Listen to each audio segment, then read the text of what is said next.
Oh,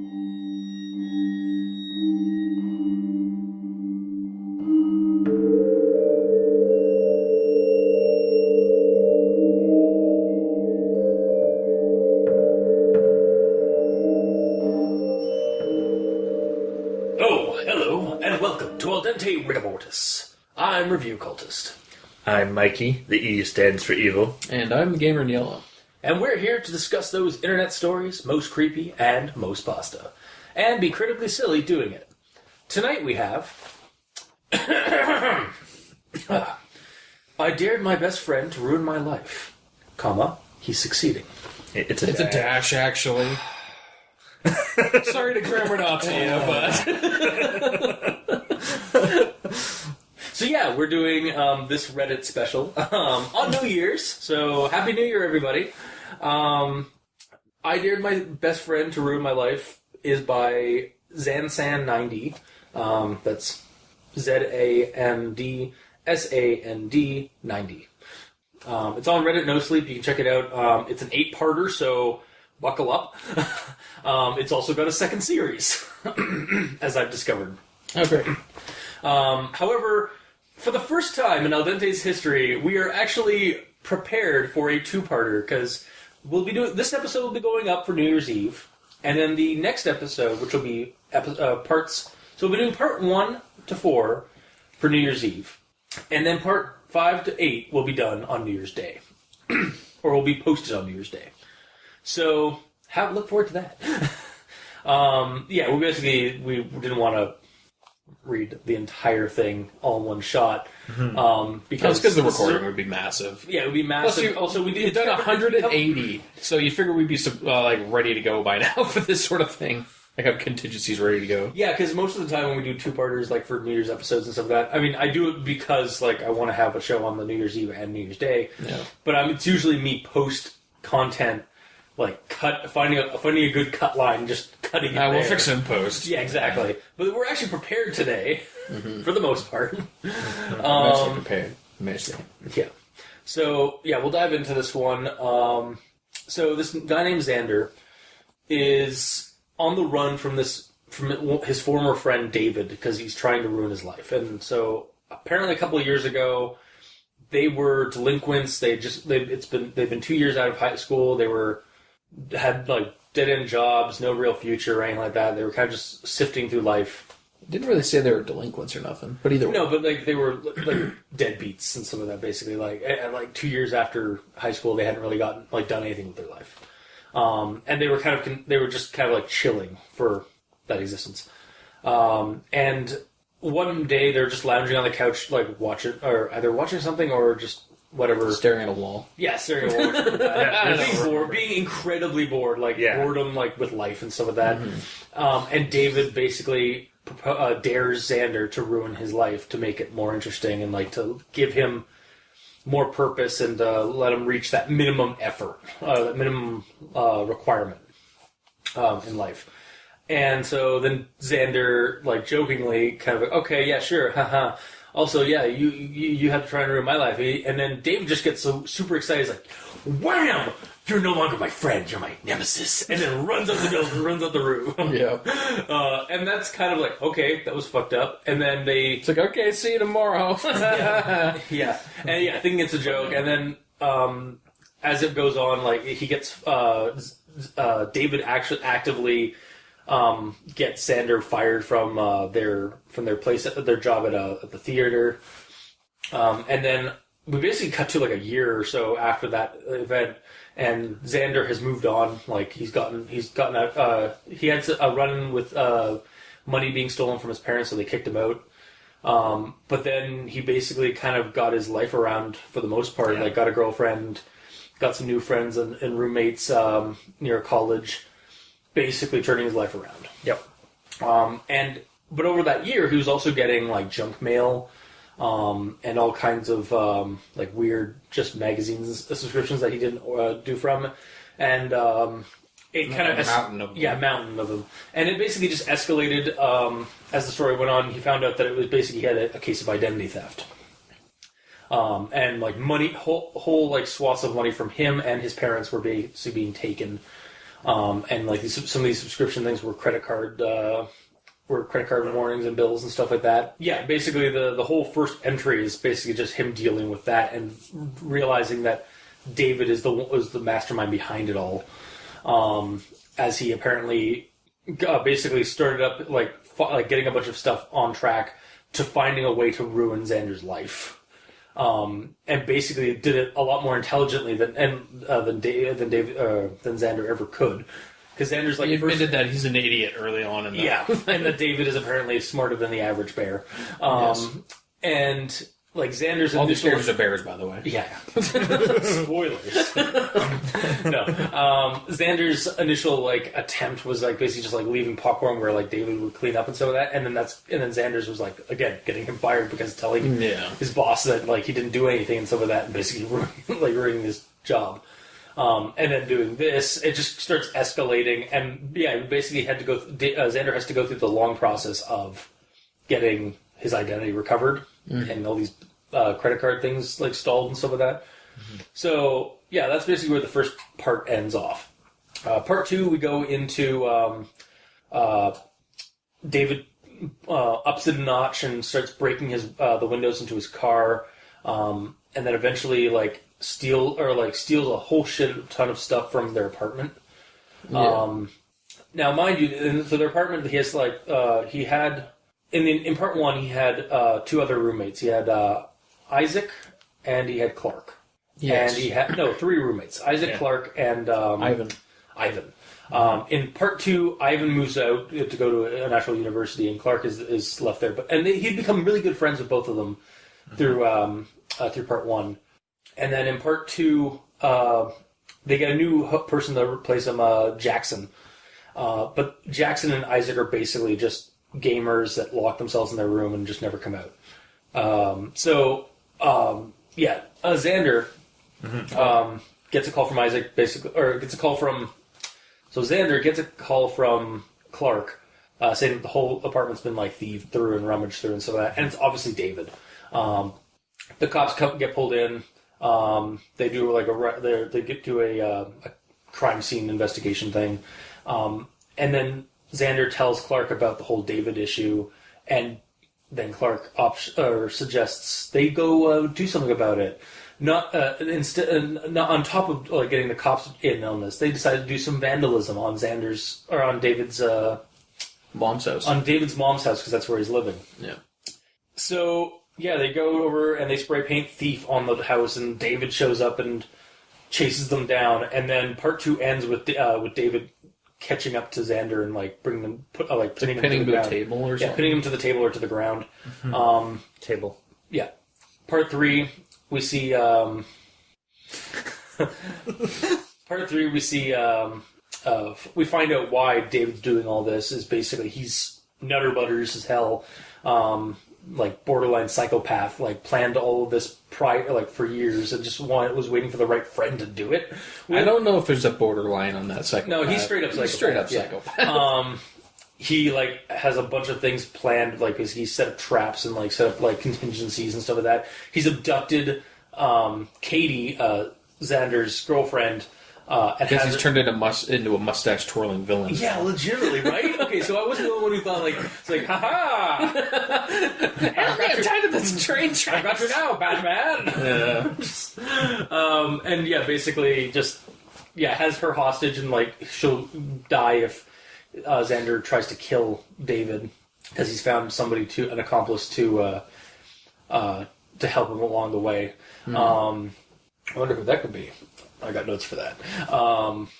And then we have they go to the police station the next morning to try and file the whole issue and try to get David incriminated, and then they get incriminated themselves because turns out vandalism is a crime. Really? and you probably shouldn't try and do something incriminating if you're trying to incriminate, trying to look like the better person when you're trying to incriminate another bastard. But granted, Xander didn't get incriminated. It was just Clark. Yeah, Clark was the one who got incriminated. But because David was able to call the cops earlier than them to incriminate about, or to basically state about that, and had a whole bunch of evidence for it. So, Clark's needs bail. His mom's on his way. Pardon? Yeah. His mom is Clark- on his way. Clark's mom is on her way. Sorry. Yes. Clark's mom father is on her way. I'm sorry. Clark's mom is on her way down from like the next county or a couple counties over or whatever. It's going to take a couple of hours. So we're now into part 4 at this point, and Xander gets back. Or Xander's been talking to a detective named Hernandez about, and who actually believes him about the whole situation, because he basically like just pours his heart and soul out about what the whole situation is going on and stuff. And they start setting up a trap, basically, like they're going to do a surveillance thing where they're going to try and catch David breaking his windows again. Because he keeps doing it as soon as he fixes them. Yeah, so they figure out there's a pattern there, they can get him on that. And then he goes home, and Mrs. Watson, Isaac's mom, has shown up, and because apparently he's been hasn't been getting hasn't been calling back or anything like that, hasn't been replying to messages or anything like that, and they were supposed to go for dinner or like go for a drive or something like that the day before. So Xander kind of gets a chill because he's like, oh wait, those doors have been locked for a while. So they go inside and they find they smash open Isaac's door and they find that he has been tied down onto his bed and strangled. And yeah, that's great. He has a dead body, another dead roommate, and then the other roommate. They open up his door. The cops open up that door and find nobody there. It's just like perfectly untouched and some of that. Clark gets out of bail early.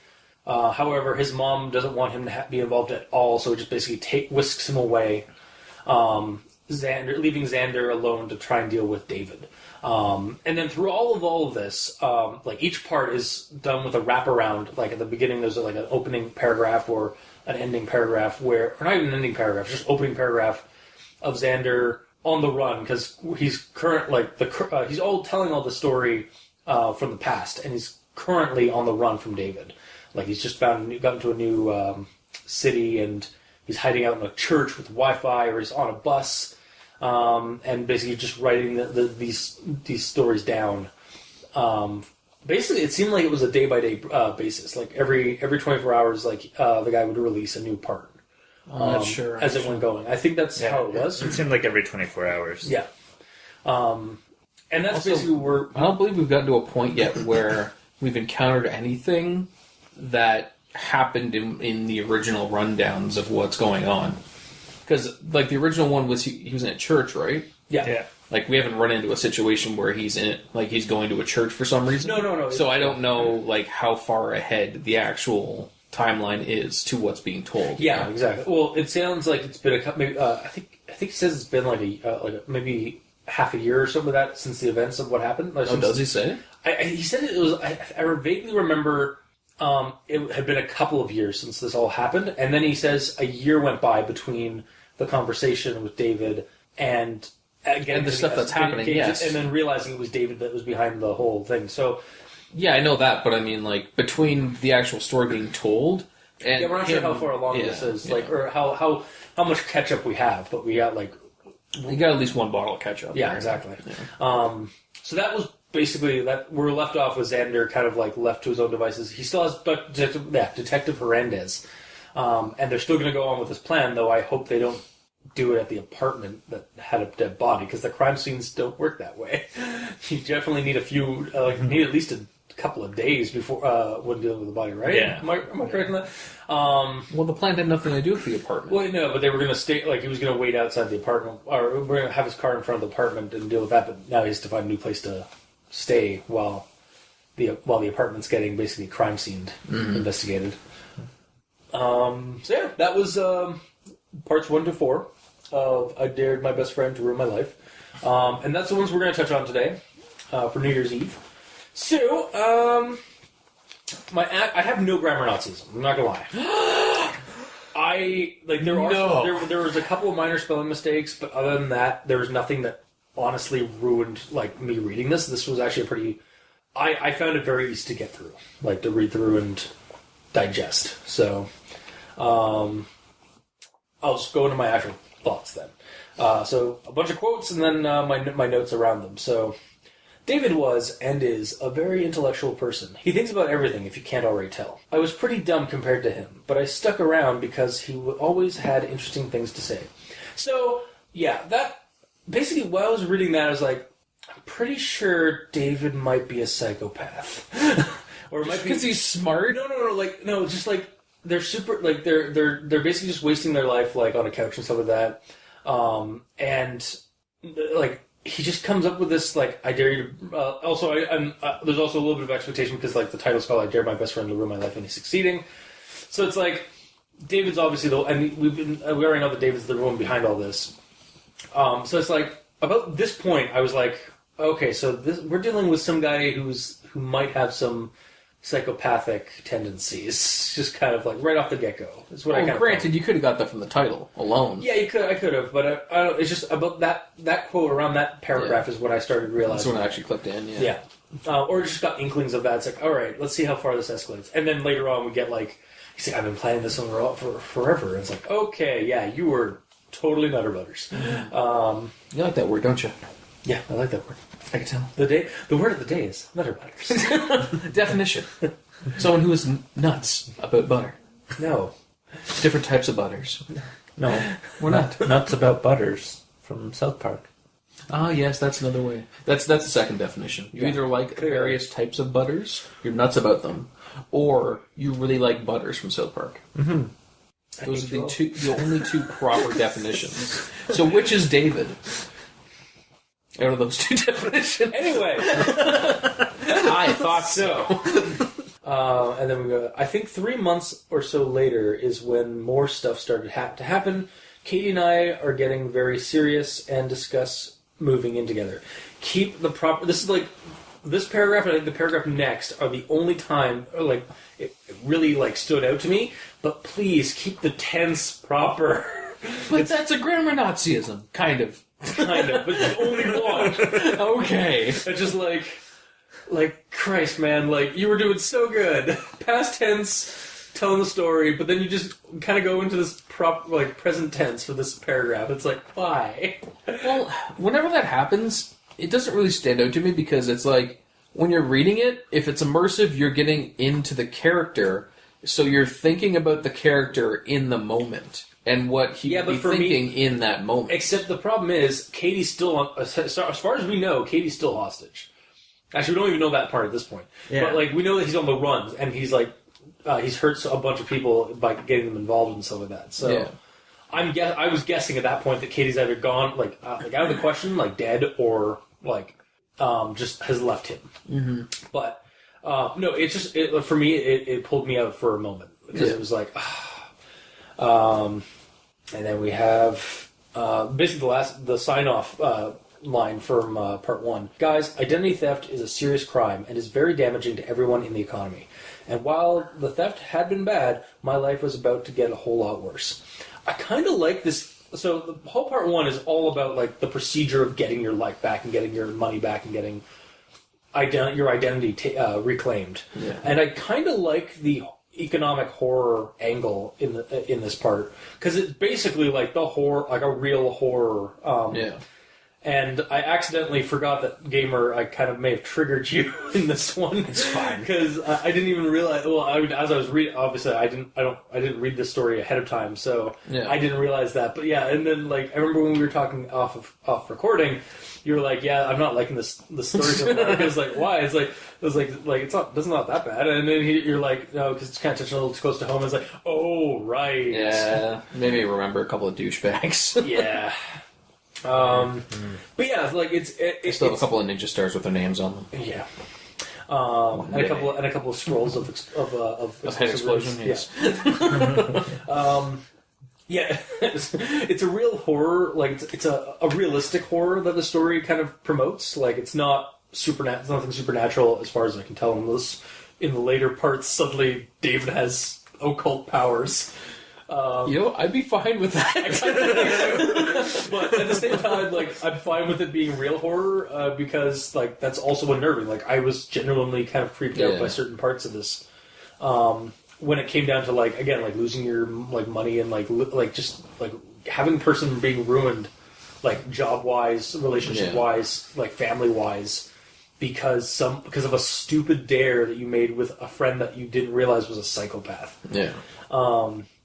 Yes, and it's also like while the story is also written like for the horror angle, it's also like a cautionary kind of warning that's done it's done kind of respectfully, like the whole procedure thing, and basically ending it with like it's actually like this is a real crime and like this ruins the economy as well as people take the precautions you have and then giving advice to the reader was actually it almost seemed like this guy did a lot of research in the things that you would actually do in these situations. Yeah. So it's almost like if you haven't looked up how to do it, here's what the things you actually do. Again, I wouldn't take too much credit from just a creepypasta in regards to the actual methodology of it, but still. It's enough to get it's like, oh yeah, I should maybe check that out. Yeah. At the very least. I also feel like this part would be stronger though if he waited to tell us that David was behind it until the very end. Like, leave out, like, that first part when we find out that David's the reason why he's ruining his life and stuff like that.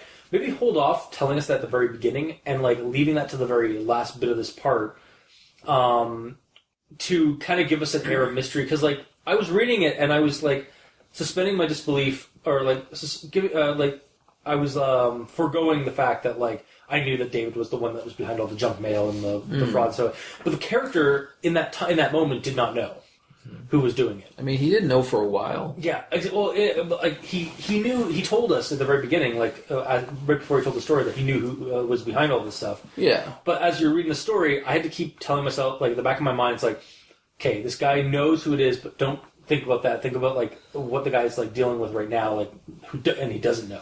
Yeah, it's because I just think it would have been it's because it's written down saying, shit's happened to me. This guy is a dick. Yeah. Here's what happened.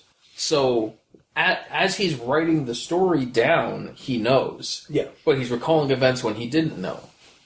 Yeah, I mean, I get that. It's tiny. In the back of my mind, there's a tiny little, like, spot that's spoiling right now. Like, while I was reading it. I was like, otherwise I was able to enjoy the story as it was. It was just, I think it probably would have been stronger if we had that David reveal closer to the end at least of the part. For like a zinger? Yeah, exactly. Like, to give it, like, cause we don't, like, I Dare My Best Friend to Ruin My Life is the title, but we don't have to have that right up front, like, who ruined your life, like, who your best friend is. And, like, maybe if we had, like, gotten to, like, all of that shit, like, with the junk mail and the fraud, and then remembered about the conversation, then explained the conversation, that would have been a good tie-in for that. Would you have preferred the wraparound segment at the start to be at the end then? I think maybe. Because they go through all of it and then saying, this happened X months, years ago, I'm writing this. I'm writing this down I think that probably would have been better. Like, my name is Xander, and my best friend's trying to ruin my life. Like, that would have been a cool, like, I think that would have been a good ending. I think it would have also, unfortunately, I think that would also ruin the whole, like, cautionary zinger at the end. Because, like, I do like the ending, like, line, like I said, like, identity theft is a serious crime and stuff like that, because it feels respectful to the content you're putting out there.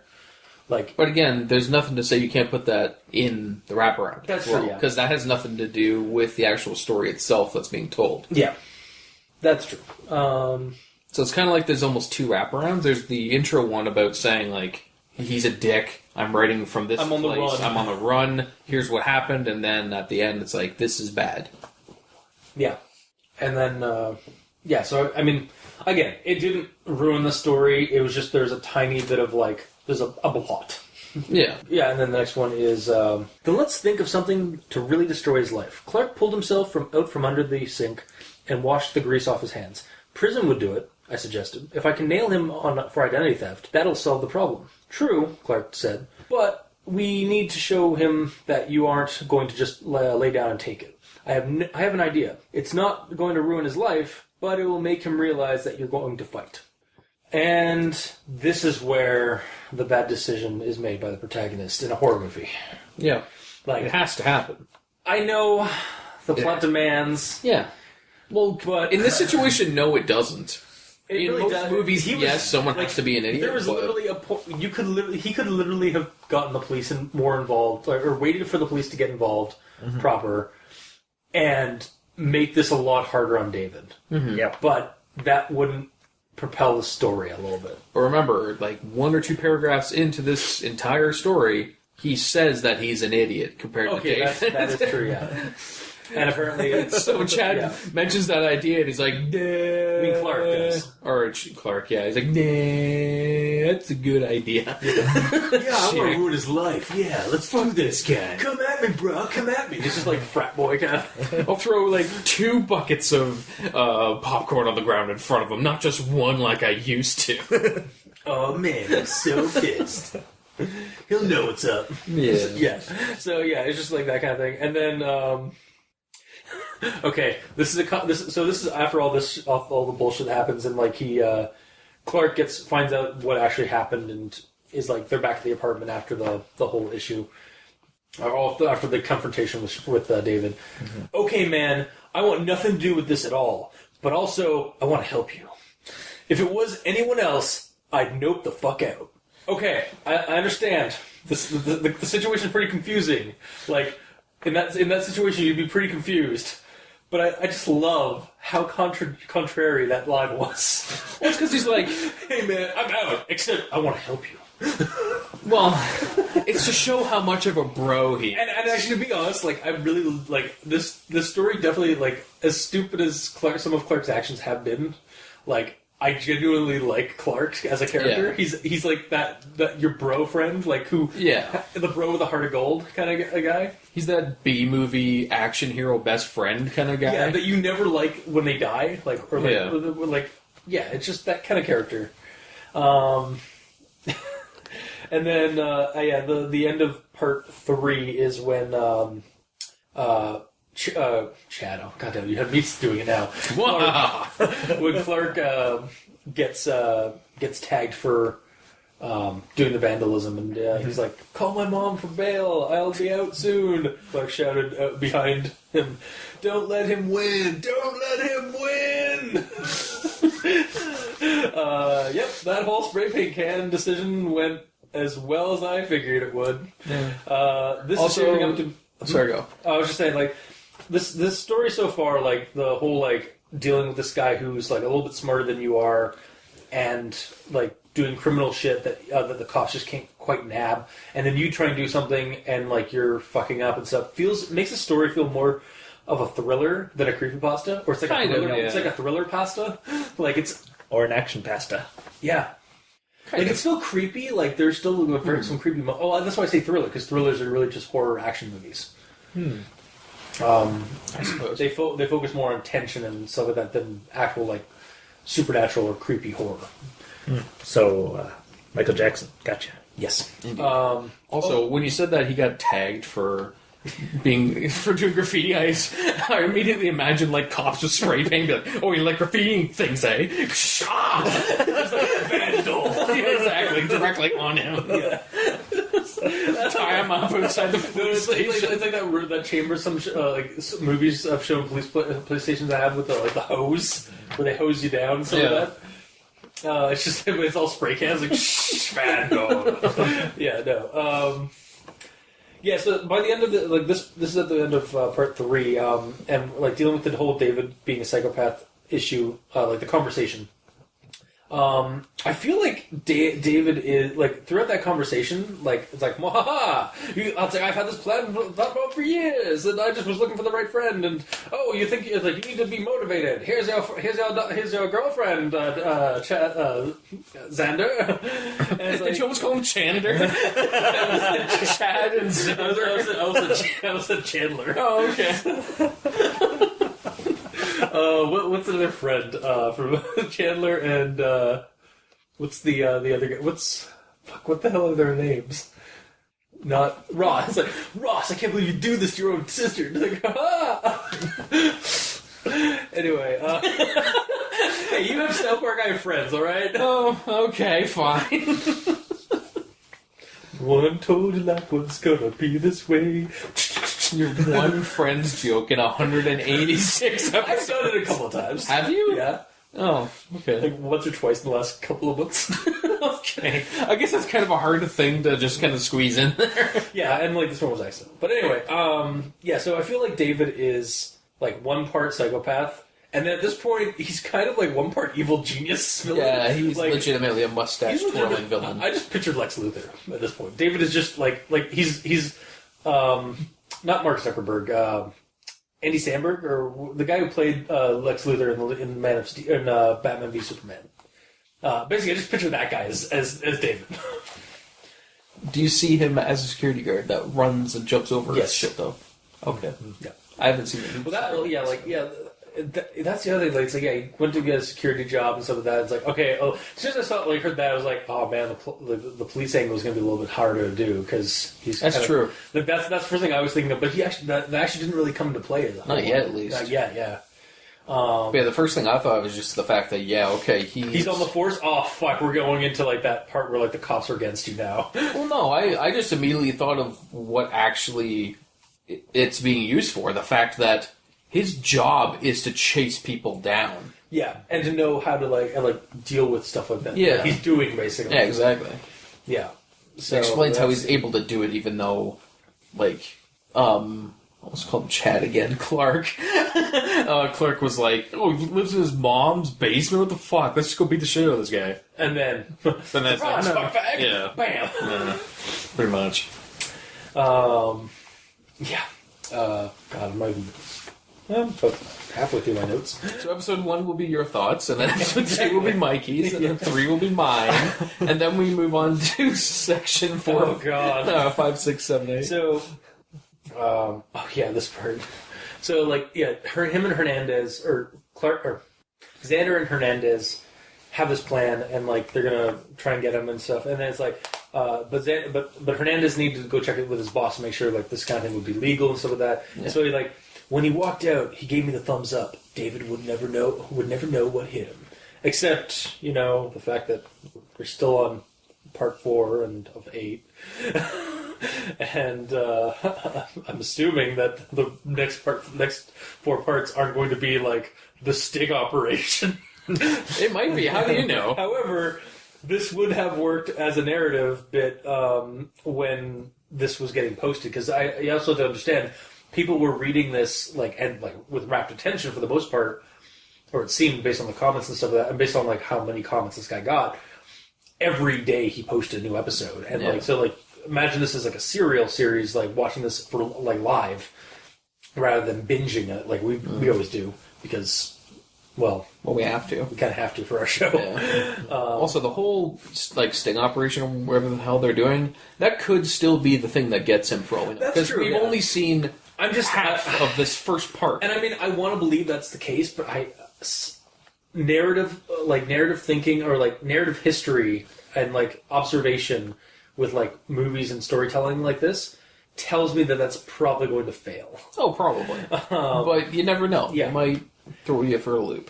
Yep. So yeah, it's just like there's like he's never gonna know what hit him. It's like except on part 4. It's like all right, like I'll believe you, but I'll just suspend my disbelief because people were basically like, oh yeah, you might get him in part 5. This might only be in part 5. Well, no, it's not that they're gonna get him next time. It's the fact that.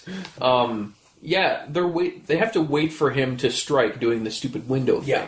So if that takes a week, if he eventually does it, bam. Yeah. And then like at that point, like it's like, all right, so Hernandez and me are like, it's like I finally was able to contact Hernandez again.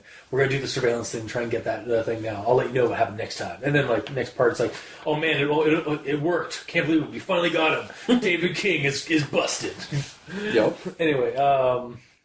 Well, it's not the fact that he would decide when to do it. It'd be the fact that Hernandez would be like watching his car for like a couple of weeks. No, but I meant because right now we're still being like narrated like past events. Yeah. Whereas like the next one might be like, we finally got him, but I need to tell you about what happened. We're finally updated to like the present time. Yeah. Oh yeah. But anyway, the next thing is. Don't worry, they'll analyze Isaac's body, and if they find so much as a fleck of skin that we can link to David, we'll nail him.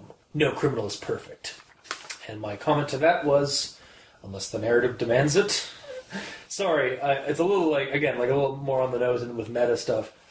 I also do genuinely like how as a layman to the justice system and how police conduct themselves and such like that, this series does feel very researched.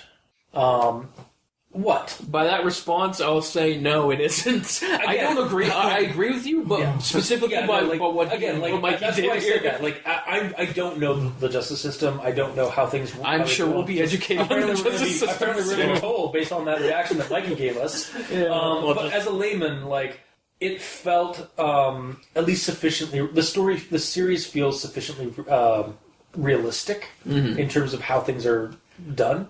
Mikey, would you like to counter me? Here's the situation. I'm Xander, you're Clark, and he's David. He's the smart one that knows shit. We're just like, not so much to the Justice Department, but some of the things that are brought up in here, I was just like, what?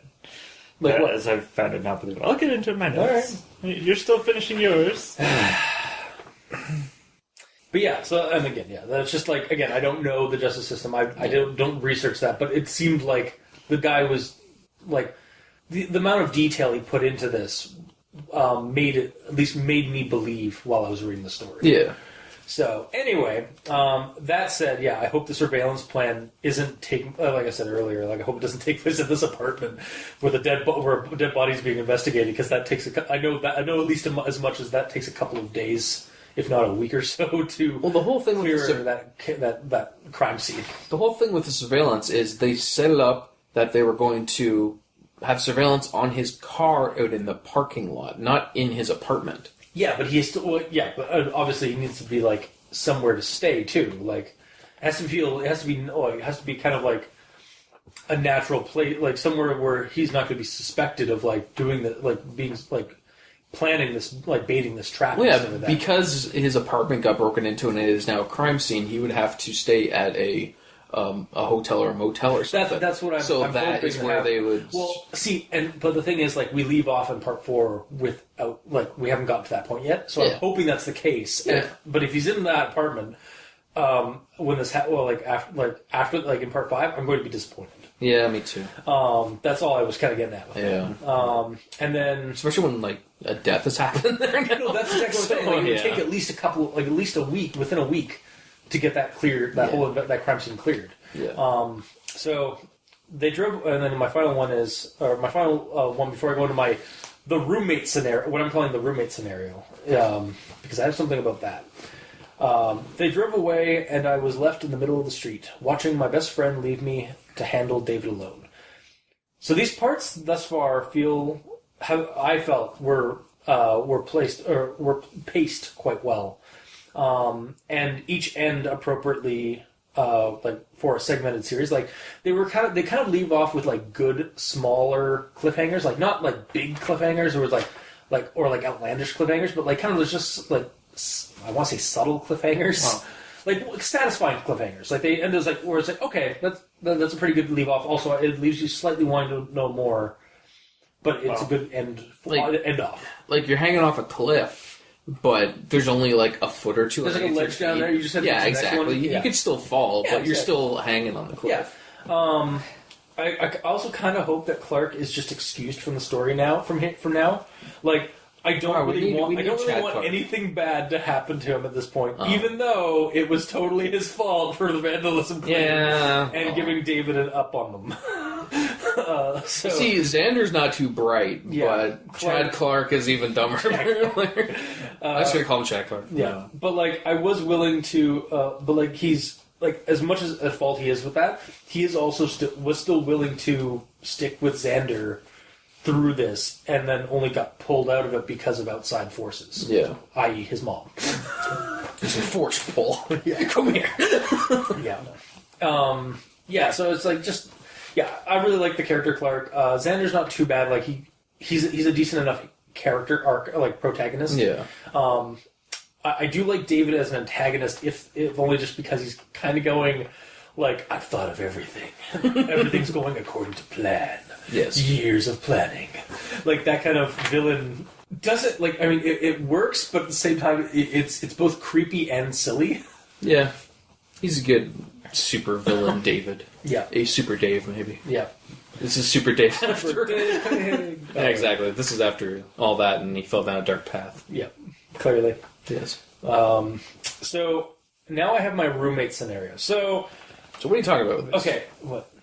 But before that, back to the cliffhanger. Yeah. I feel part 2 had a huge cliffhanger. Oh, particularly where you just grabbed him and pinned him down. Yeah. No, but it made you want to But I liked it because it made me want to read the next one. Like I literally was going to stop at 2 and then go to work or something like that, or take it. And then I didn't go to work and I lost my job.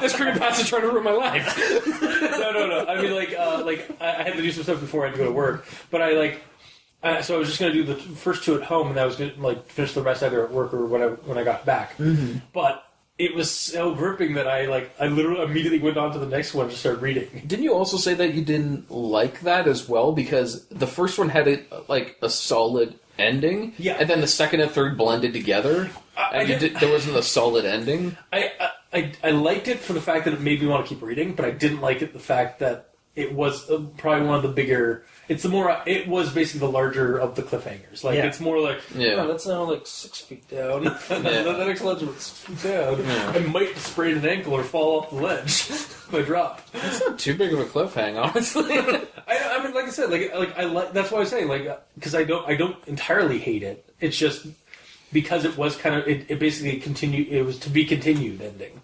Yeah, but the flow of it's different because the first one has a solid ending to that part. Then 2 and 3 blend together. Then 3 has a solid ending. 4 has a solid ending. I don't feel like. And the thing is, I'm torn because I feel like 2 and 3 probably should have been one part.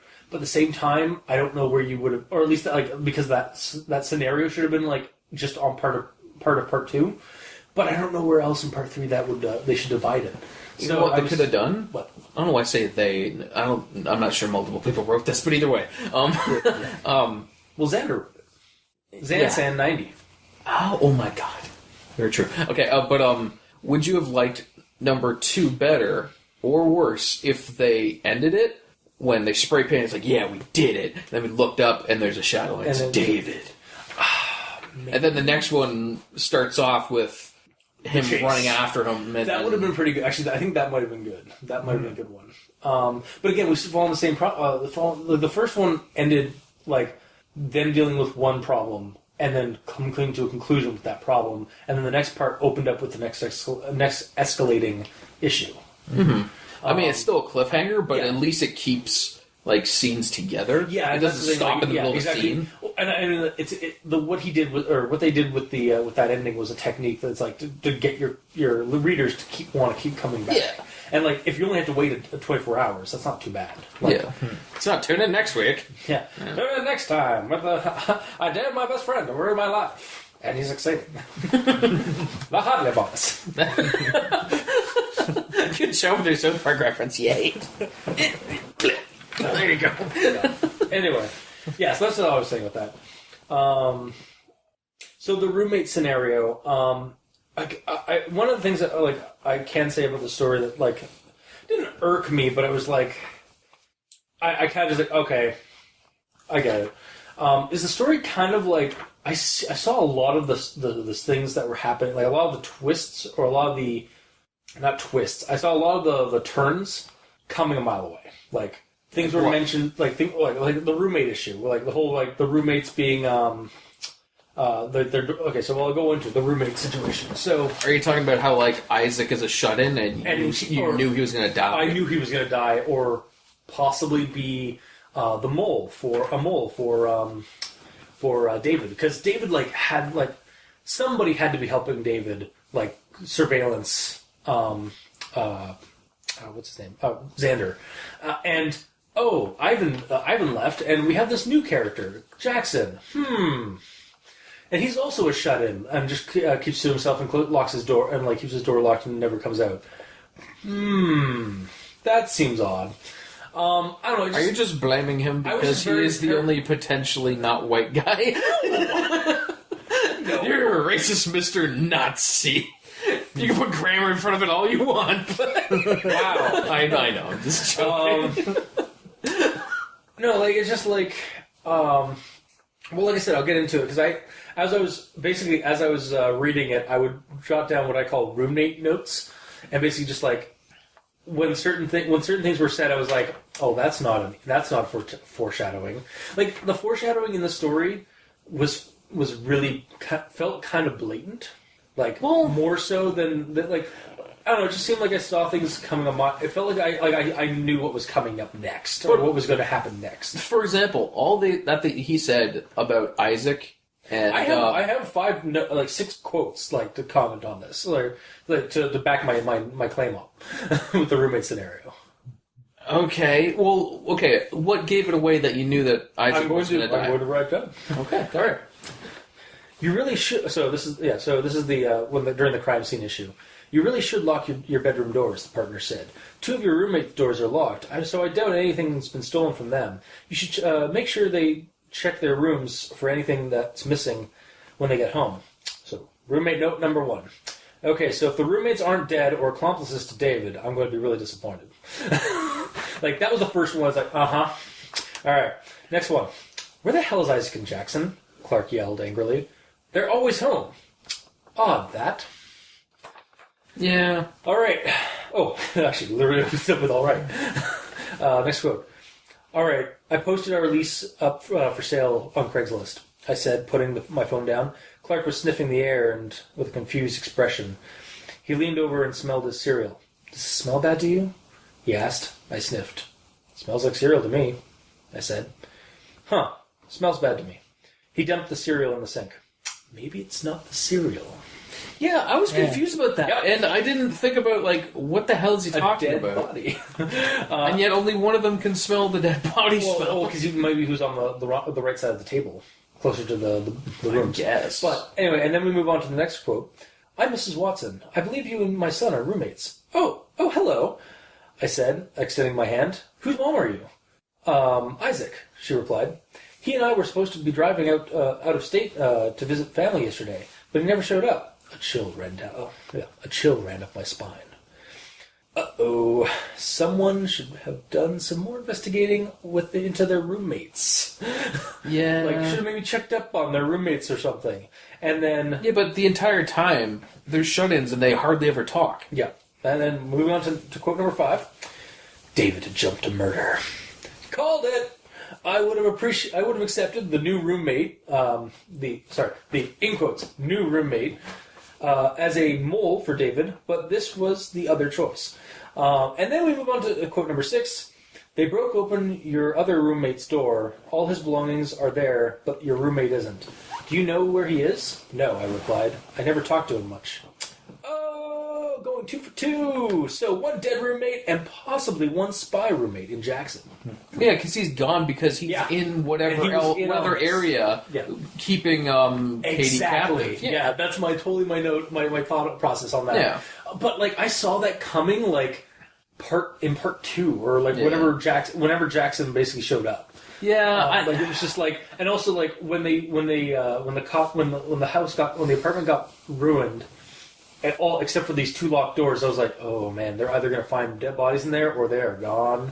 Yeah, because they were the ones that did everything, basically. I wasn't sure that Isaac was going to die, but it did seem weird that immediately, as soon as there's a room up for rent in that area, then some guy moves in who doesn't ever talk to them, and then shit gets worse. Yeah, so I kind of assumed from the get-go he would be a mole of some kind. Yeah, like I said, my 2 options were it was either the roommates are dead or they are spies. And as it turned out, one of them is dead, and one of them is a potential suspect for spying. Did you ever think that Isaac was going to be a spy? There's no possible way. I figured he was just going to die. Yeah, there's no way. Especially when the smell happened. As soon as he noted that the smell. I was like, oh, Isaac's dead. Yeah. I can't believe I didn't clue into that. He's just like, do these smell bad to you? I thought it was just some random segment where it's like, these smell like they're bad. No? Yeah. Okay, anyways. Another thought process that didn't cross my mind, but again, the dead body smell was definitely what overtook that throughout this entire thing. But I was like, oh shit, did Dave just put arsenic or something in their cereal? Yeah, it was weird. Something like that. He'd go top it, it's it just collapses. Yeah, or just roofies the cereal. Yeah, pretty much. But yeah, that's basically my notes for part 1 through 4. Again, I was able to plow through the story, like read it, like just keep reading, and like I liked it. But yeah, there's a couple of parts. For me, there was issues with it being a little too like the foreshadowing being a little too like plain. What would you do differently in regards to Isaac and Jackson then? I might not have as many hints. Like I picked up 6 hints, or well, I guess 5. I guess 4 or 5 hints really, because the last 2 are kind of more or less just confirming. I might have left out like the smell. The smell, obviously, you want to have. Mm-hmm. Maybe don't have the. Maybe don't have like where is Isaac and Jackson? Like they're always home and some of that. Maybe like leave that one out. Maybe just basically have them forget about the roommates after the cops talk. Yeah, because it's not like they ever talk to them. Yeah, anyways, exactly. Yeah. Considering they never talk to them and they're never friends with them, it's kind of weird that they start mentioning them randomly like that. Exactly. Yeah. So like maybe just like 1 or 2 fewer not Easter eggs, hints as to what's going on. Just things like that. But yeah, those are my notes on it. So Mikey, you're going to lay down the law on this story with your thoughts. Alright, I'll just go into my notes here. So, the first mention or thing that sort of caught my eye was churches with Wi-Fi. Yeah. Why not? Dude, have you not heard of Vatican 2.0? I'm not even lying. That is actually... There are mega churches in the States. Yeah. But, I mean, like... I thought you were joking for half a second there. I wish. It's not something that really happens here in Canada. Yeah. This is clearly a States thing. Because, I'm going to play my online game while I'm in church on my phone. It seems like a bad idea. I suppose, yeah. But yeah, no, it is a thing. But regardless, if you had data, then whatever. Yeah, it doesn't matter. So they're like, screw it. God is supplying us with Wi-Fi, so we might as well give it to you guys too. Yeah. And I did a quick Google search, and in Germany, they're called Wi-Fi Godspots. They're not hot spots; they're God spots. Yep.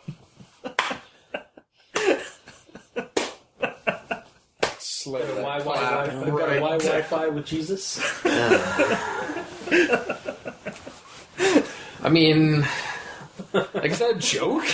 No, that's what they call them. No, I mean, did they call them that as a joke? Probably. Okay. Yeah. It's probably to be hip with the new generation and like to bring in the new generation of the flock. Of course. No. Okay.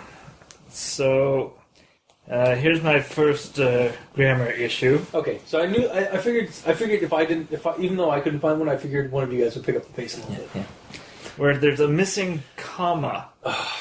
Oh, really? Yeah. Oh, good for you. Oh, tell us about it. We need to know this. Sorry, no, keep going.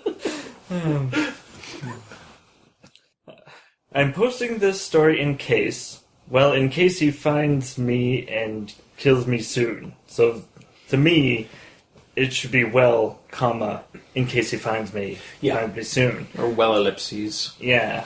Yeah. Mm-hmm. Because then that sort of brings it more in that he's thinking about what he's typing or something.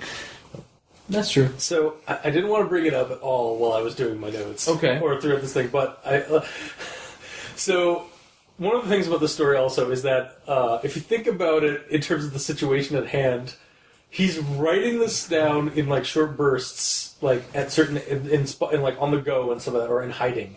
Oh, well, yeah. Like reading the story on his phone by the sounds of it, because he doesn't have he's not on a laptop on a bus or anything like that.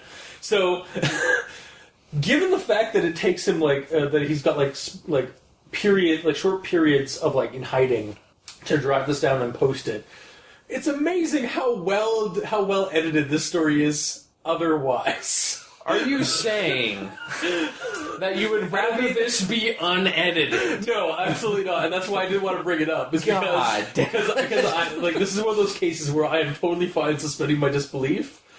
In that, yeah, no, he's just really good at grammar and spelling. Like, Even though he's not very bright.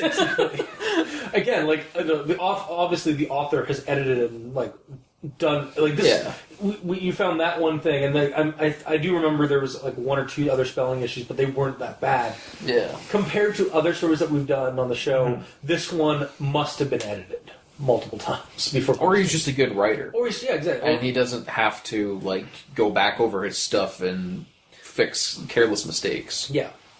But, yeah, no, it was just like one of those things where it's like, oh, well, like, it's like, man, it's like, all right, I'm writing some notes. It's like, all right, send. And so I'm surprised there's not more spelling issues from that kind of thing. But Here's the thing, though. It's not like he went to church, sat down, and wrote the entire first part. That's not what he did. Oh, yeah, he could have, like... He wrote it down in his safe place, wherever he is, his safe house. And then he goes to church, writes down the intro, and sends it. Oh, okay. Like, I can see that, yeah. writes that in the start of it. Yeah. All right, I can buy that. Especially since he says that. And maybe does he? I believe so. Okay, I thought he was like, let's say I'm in a Wi-Fi hotspot at a church. I'm just sorry, Wi-Fi godspot because I'm in Germany apparently. I'm currently sitting inside a church using their godspot to post this story and taking Okay, sorry, I didn't catch that then. That was all right. So he did it elsewhere. And then post. Okay, I can believe that then a little bit more than the other way. Indeed. And obviously he wouldn't use data because like that takes money, and obviously this man has very little money. Yeah. Okay. So yeah, all right. I'm down to play with that. It's fun. Okay. Yes. And then the next section I have is the sort of taking offense to the Whose whole... fence are you taking? They put it up. It's not yours to take. That's rude. Not really. Well, they're talking about the movie theater, and I'll go into the quote here. Okay. We both worked full-time at the local movie theater, making minimum wage, and cleaning up after idiots who couldn't keep popcorn and soda in their mouths. Do you know how hard it is to eat popcorn while watching a movie? Yeah, like you have to reach into that huge bucket and like pull it out, put it into your mouth, and you have to like gauge the accuracy. You have to get like hand-eye coordination. You have to like laser precision it right. Yeah, it's but hard you're watching the movie on a big screen. You're not paying attention. You're just going through the motions, and you're bound to lose at least a couple kernels. I mean, for people who have been alive for long enough that they have hand-eye coordination, it's generally not a problem. You know, like, I know where my fingers are, and I know where my mouth is. I know that the food goes into mouth, so A plus B equals C, you know? Well... And remind me to never go to the movies with you. Yeah, you just like... It's like I have to get up to go to the bathroom and just trip over a giant mountain of popcorn in front of Mikey. You just like sit down, just like... and then you just like go to grab your like cups, like... just crush it. Yeah. I was not fully used to like... lowering himself down to our size on his form, right? Because he is a Starfield and all that. Of course, yeah. So it's understandable. He is a Starfield demon. Well, to us humans, it's not so bad. And don't worry, Mikey, we're laughing with you, not at you. Well, I don't know. Well... Oh, and sorry, to us humans and penguin, right? I forgot about that. Nothing. Moving on. So confused. Good. You haven't done enough editing of Dante Revelations, I see. I haven't. Alright. Anyway. Alright. Leaves immediately starts editing. The hell is he talking about? Let's go. Columbus, we're doing a show. Anyway, continuing on that, the candy bags at the theater that you get are really hard to open, and occasionally And this is the moment in our episode where it's just 5 minutes of laughter as you try to defend this one statement, this one note. I'll give you that, but I've never had an entire candy wrapper just explode, literally an explosion from it. I've had an explosion, and over half the candy flew out. People behind you are like, "What the hell?" And then he was just one really sad. It's like, oh man, That's funny shit. yeah. Way to go. I do understand your point, though. Yeah. Yes. But think about it in regards to someone who is actually employed at the movie theater, and their job is to clean up shit. Yeah, and I mean, employees, that's not limited to the theaters. Let's be honest. Oh yeah, Customer service sucks. oh exactly, yeah. It's a shitty job. Dealing with customers. That guy that goes out into the parking lot to put all the carts away. I'm sure he gets pissed of just someone leaving a cart there, which doesn't seem bad to the person doing it. But to the person that has to clean it up, it's like, I have to walk all the way over there? Yeah. It's kind of a dick move. Pen? Yeah. Yeah. Half the time when I'm out there, if there's 2 carts around me, I'm like, I have time, I'll just put these together and put them away. God, people. Because I feel bad for the dude who has to do that. Yeah. Especially when it's like... You're the minute... You, again, are the minority. Yeah. That. I'm light side Paragon and such, you know. Yeah. Yeah. Most people are emailing gray. people or mailing people scrolls of head explosion. Well, in the Paragon light side. Only the renegades and Sith of the world, you know. Yeah. Okay. Alright. On to my next note. Oh, okay. I forgot to mention that I'm a biotic and a Jedi at the same time. Alright. Well, when high school ended, the minimum effort level decreased. I read that and I was like, that doesn't sound right. Because when I left school, the minimum effort actually sort of increased for me. Yeah.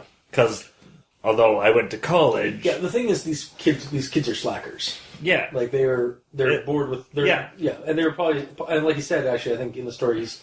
They were possibly suffering from minor or some mild depression stuff, which they're essentially me. They don't do much. They're just I didn't want to say anything, but I took offense twice to this. Once to the actual characters, and one to the if I their character, yeah. It's fine. Yeah, sorry. I can laugh at my own stupidity. It's fine. Yeah, my note here is basically that these guys come off as super lazy, good-for-nothing jerks. Yeah. Well, yeah, kind of. But I can connect with. But again, at least Xander does get pushed to do his and goes on and moves. Like I said, it only took less than a year for Xander to move on. Whereas but you know what had to happen though? Yeah, he had to have David freaking start fucking with his life for him to actually move out and start bettering himself. Yeah. So to be honest, the whole situation with it actually helped him. Yeah, losing his job and taking quote unquote taking money from his parents. Those were the only things where you could debate that David actually helped him. Yeah. Because that got him out of the house, out of that job, into a new life. Yeah. If he stopped there, it's okay, David's fine. He did fine as a it's a dick move, but it helped him in the long run. Yeah. Well, and I guess that's maybe that's the think. Now I think about it, that might be the thinking. By the end of this, is that that's. But then what's going on? But then David takes it way too far. Yes. Well, arguably, those are the only things that David does. What? Is get him to start, get out of his parents' house and go on to a different job and girlfriend. And the whole identity theft was not his doing. Oh? It was Jackson's doing. Because of the USB drive. Right, yeah. Did that happen after Jackson showed up? Yeah. I thought that... No, because that was happening... that happened... That was during the identity theft stuff.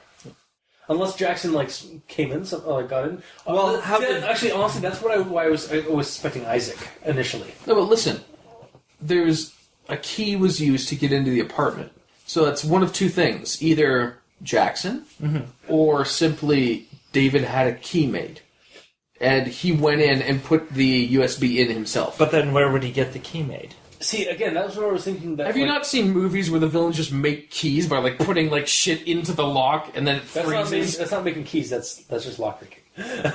No, I mean you put some sort of putty in there and it hardens and you pull it. It's there we go. That's not how it works. That's just movie logic. Yeah, but this is a thriller movie. This is kind of there are aspects of the story that also do feel again, like I said earlier, it feels like a thriller more than anything because it honestly kept reminding me of different thriller movies I've seen.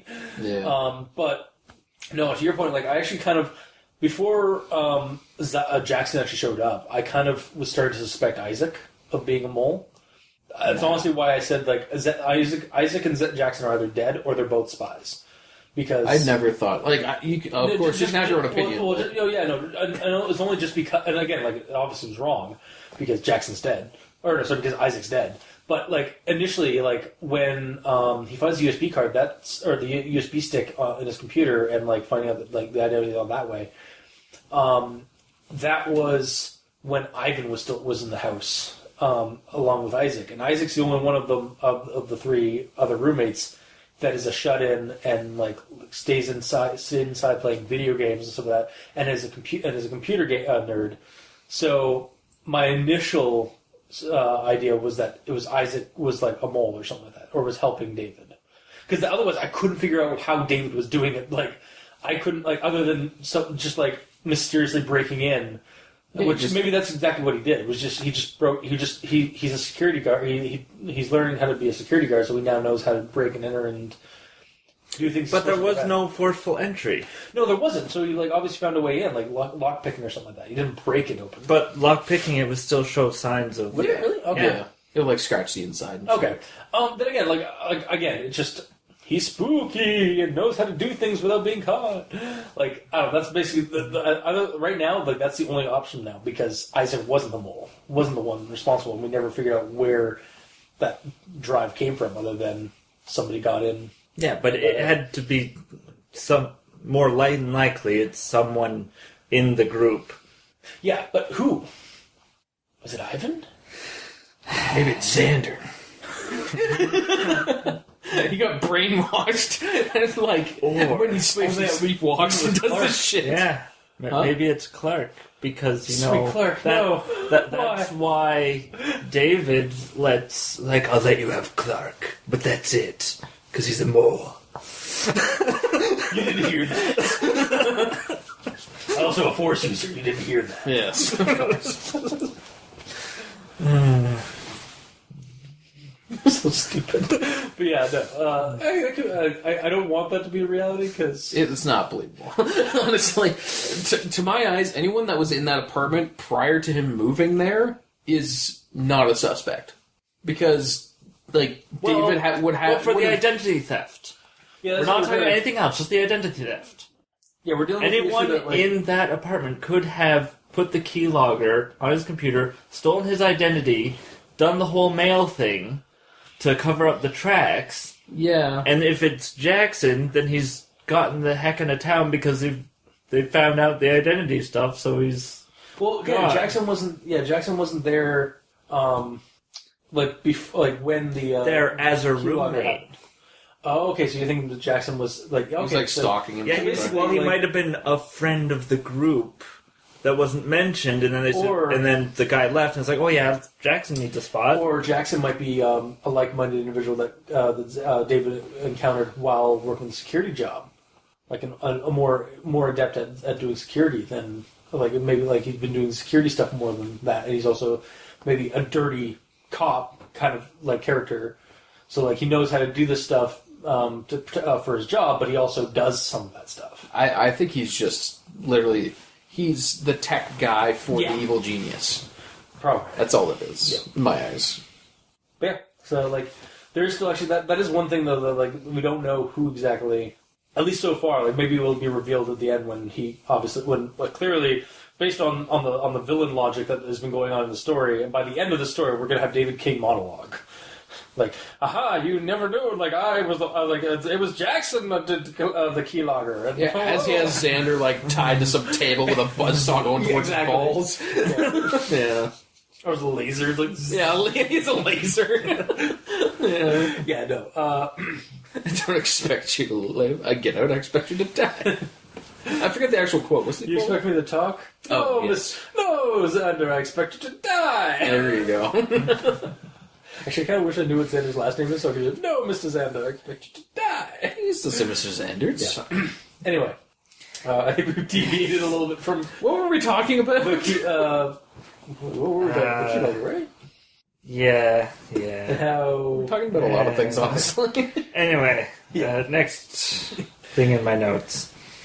So, here's a quote that I just have here. Boredom can lead to pain, accidental children, technology that disrupts a monopoly, and even death. Mm-hmm. And I was just thinking to myself, well, when you're in a slightly depressed state, boredom just leads to more boredom. Because the issue with boredom is that you can't think of something to do to alleviate the boredom, so it just persists. Mm-hmm. So... Yeah, and that feeds on depression, which is kind of, it's just a vicious circle. However, normal boredom does lead to almost a lot of those things too. Like It says I actually have this as one of my things as well. It literally says it leads to dangerous things. Yeah. Yeah. And idle hands are the devil's plaything. Yeah, I think that's more or less what he was trying to say without doing idle hands. But, I mean, that's just masturbation. And he's not going to accidental children by doing accidental children by doing that. Sure. Again, it was doing the it was giving you a bunch of different examples. Like again, me and my girlfriend we didn't have anything else to do, so we just fucked, and then oh shit, she's pregnant now, or oh shit, I'm bored. I'm a hacker and I'm bored. I'm just gonna make a program that'll ruin the economy by cutting down stocks, or that kind of. It was basically a generalized example about boredom. And then with pain, the one thing that did get me with the pain is I guess boredom in itself kind of causes mental pain because you're I want to do something, but I fucking no. Yeah, it's just I don't know, that whole sentence bugged me too. Yeah, all right. Yeah. It's weird because it's fair enough. Yeah. Yes. And honestly, it's it says it leads to dangerous things. I have two points to make on this. One, dangerous things like accidental children. Okay, in his situation, he is sitting there and he's bored with his life and he doesn't know what to do and he has nothing to push his life. If he actually accidentally had a child, that would give him something to raise his minimum effort and actually better himself. Unless he didn't, and then but there's also that there'd be that unexpected child would be that would lead to panic, freaking out. Possibly, if he isn't if he's more of an idiot than what he says, but otherwise, it would be a good swift kick in the ass to grow up. For sure, yeah. But and the last part of the spreads, you didn't mention it because I didn't even fully understand. It says technology that disrupts a monopoly. Again, hacker being bored and just makes a program that creates a virus and so to ruin something or to ruin stocks or something like that. Yeah, but this was way before any of that happened. So yeah, this is still part one. This is very early. So I'm what the hell are you talking about? Technology that disrupts a monopoly. I will agree that it does. So being so bored that you make some new technology that makes internet cheap and affordable for everyone to have, so it fucks with the huge companies that only have one internet company supplying one small area that's out in the middle of nowhere in between two other cities. That's fuck really you, Bell. Any Bell representatives, fuck you. That's really specific. Give me a call. I have to talk to you guys. So I need better internet. I'm a gamer, goddammit. Now you're just projecting. I will agree that I don't think that the line. Maybe the line should be rewritten, or just removed, or done differently. But not as generalized, because again, the way I read that, it was just generalized boredom. He was basically just giving weird, random examples, what? Or maybe it's foreshadowing. Katie's pregnant. Because they were bored. Yeah, Katie's pregnant, and the only way to save her is to create technology that disrupts monopoly. But that could lead to pain. Well, he's already had the pain on the table. Yeah, like the black paint. Yeah. They bought that. No, it went on the table by... When David smashed his face into the corner of the table. Yeah. Yes, he did that. Yeah. I thought you meant when they literally bought paint.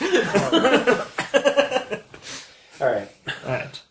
We've expended as much time we should on that. I think we've been critically silly enough about that. I think so. Okay. Alright. So, this part initially confused me, but then it resolved itself after. Which is, I dare you to try and ruin my life, David said. And I was like, wait. The protagonist is Xander, and David's the one saying I dare you. That goes against the title. Well, that's the thing. The title doesn't say my name is Xander and I dare David to ruin my life. Yeah. So the entire story could have been about Xander actually fucking with David. Yeah. But that's not Xander could have been, like, this could have been a spot about through the eyes of the evil guy. Yeah. Through the entire thing, fucking with this poor dude. Yeah. For all we know. Yeah, but then it eventually goes on and says, okay, I'll try to ruin your life, but I dare you to try and ruin my life as well. He's like, deal! Yeah. Punch. Oh! Yeah, pretty much. Yeah. Yeah. Alright. And then this is where he there's also, the boredom did cause pain. That's true, yeah. Anyway, sorry. So That's fine. This is where things start to fall apart. Oh. With he's got a Gmail account, and suddenly he's locked out of it. Okay. And does it specifically say Gmail? Well, it says his Google account. Okay. So It'll be Gmail. Yeah. it'll be Gmail. And then, so he's locked out of it, and he can't change his password, and the number on file has been changed, and all that, and it's like, that doesn't happen that quickly. Like, I mean, when you go into Gmail and you've changed your password, and you type in your old password, it says, this password was changed X days ago. And if this is not whatever, da-da-da-da-da. And even if somebody logs in as you get an email notification saying, this has been logged in from this device, is this you? Type thing. But if he logged in from another device and got into his account, he could go into settings and change whatever he wants. What he's trying to say is that Xander should have gotten a notification from either on his phone or something like that somebody had activated, or his Google Google account had been. But his email was hacked. Yeah, and it's one of those things where Google has security features that tell you when somebody's trying to access your account, or when someone accesses your account from a different location for the first time. And it's also not easy to change a phone number associated with a Google account. Also, didn't he say, like, he tried to, like, do the password verification, he was waiting for his phone to ring and it didn't? Yeah. But to do that, you would have to log in, hit, I want to change password, which sends that message to your phone because he already had that set up, and you have to put in that code in your phone to change the password to begin with, right? I'm pretty sure you do. You need to do that. It's a forgot my password thing. No, but if he knew his password through the keylogger or whatever, and he went in to his account, and he got in, let's forget about that Google safety thing you're talking about. He gets into the account, goes into his settings, and clicks on change password to change his password, like for David / the account whoever to change the password. So then Xander can't get into it. Wouldn't that immediately send a message to Xander's phone with a verification number that David would have to put in to be able to change the password? I'm pretty sure you do. Well, you're thinking two-step verification type Yeah. And Xander said he was waiting for the message on his phone and it didn't come through. So someone changed the phone number associated with the account. I was going to say, but he would need his phone first to confirm that it's him to be able to change the phone number. Yeah. Can you not change the number first? No. Like he already has the guy's password, like to get into his account. Yeah. So then once you're in the account, can you not change the settings, like certain settings and some of that? To change the phone number, you would have to still get that message, I think. Yeah. Do you? Okay. But what if your phone's broken? How do you do that then? You go to another. You have a backup email or something like that too. Yeah. The email's There's hacked. security questions as well, and those security questions would have been created on a different computer. But he also knows him very well because he's good friends with him. Yeah, so it might have been like, what is because like they're usually like, what's your first dog or pet or something? Yeah. Like that. What's your mom's maiden name? Like, And considering Xander said he's pretty stupid, they're probably very obvious questions. Yeah. Mm-hmm. So could he have gotten past it through that? It still seems far-fetched that he was able to change the password and phone number associated with the account. Even though he has his email and he knows the dude quite well. Yeah. Well enough that he's planned this for years. Yeah. Yeah. Without Xander noticing, and then all of a sudden, I logged in today and I couldn't log in. It's like... Yeah. It would have been because it just happened so quickly. It doesn't happen that quickly. one way to get around it is like, if one day he was talking about like, he was asking his roommates, you guys know where my phone is? I can't find it. And he looks around for a couple hours and then he's like, oh, there it is. He finds it. Then that kind of alludes to that, like, David snuck in, stole his phone, did the reset, give it back to him. You could have done that when he came in with the keylogger and stuff too. Yeah, that's true. Like, what's to say that he didn't tell Jackson or Ivan or it's whoever. not whoever Isaac. it is. It's not Isaac. Sorry, whoever it is. It's I Chad. actually said Ivan, not Isaac. Because You don't think it's Chad? Okay. I'm just saying, like, it does sound a little like it's probably a plot hole, and also a little far fetched. But I mean, it's not that bad. What about this though? Two options: either he just got Jackson to do it, or David is super sneaky, cat burglar man, and so Xander goes to bed. Let's say he leaves his phone on his nightstand, uses an alarm or something. That's what I do.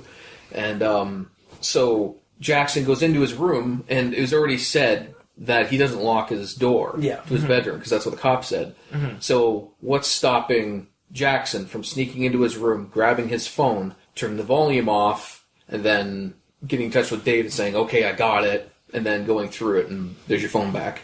You wouldn't even know.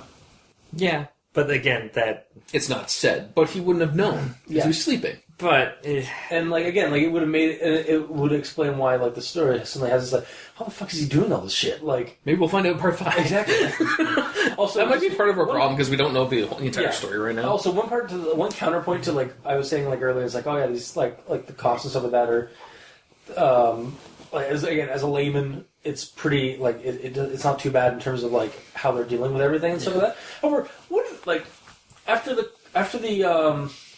like during the initial like robbery, would they not have tried to open the locked doors to investigate the full house? Yeah, and then discover Isaac's body right there and then. Yeah, it was probably. Kind of like, was he dead then? Yeah, was this after the totes dead? He was totes dead. Like he was probably killed during the robbery, is my guess. Mm-hmm. Hence why they locked the door on him. Yeah, maybe. It did say that his body was bruised as well. Yeah, so it was bruised. It was like strangled. Yeah, but I'm saying like if he was just strangled, it could happen when he was sleeping. But because he was bruised, I guess it was a fight. Yeah, especially since his room was a mess. Yep.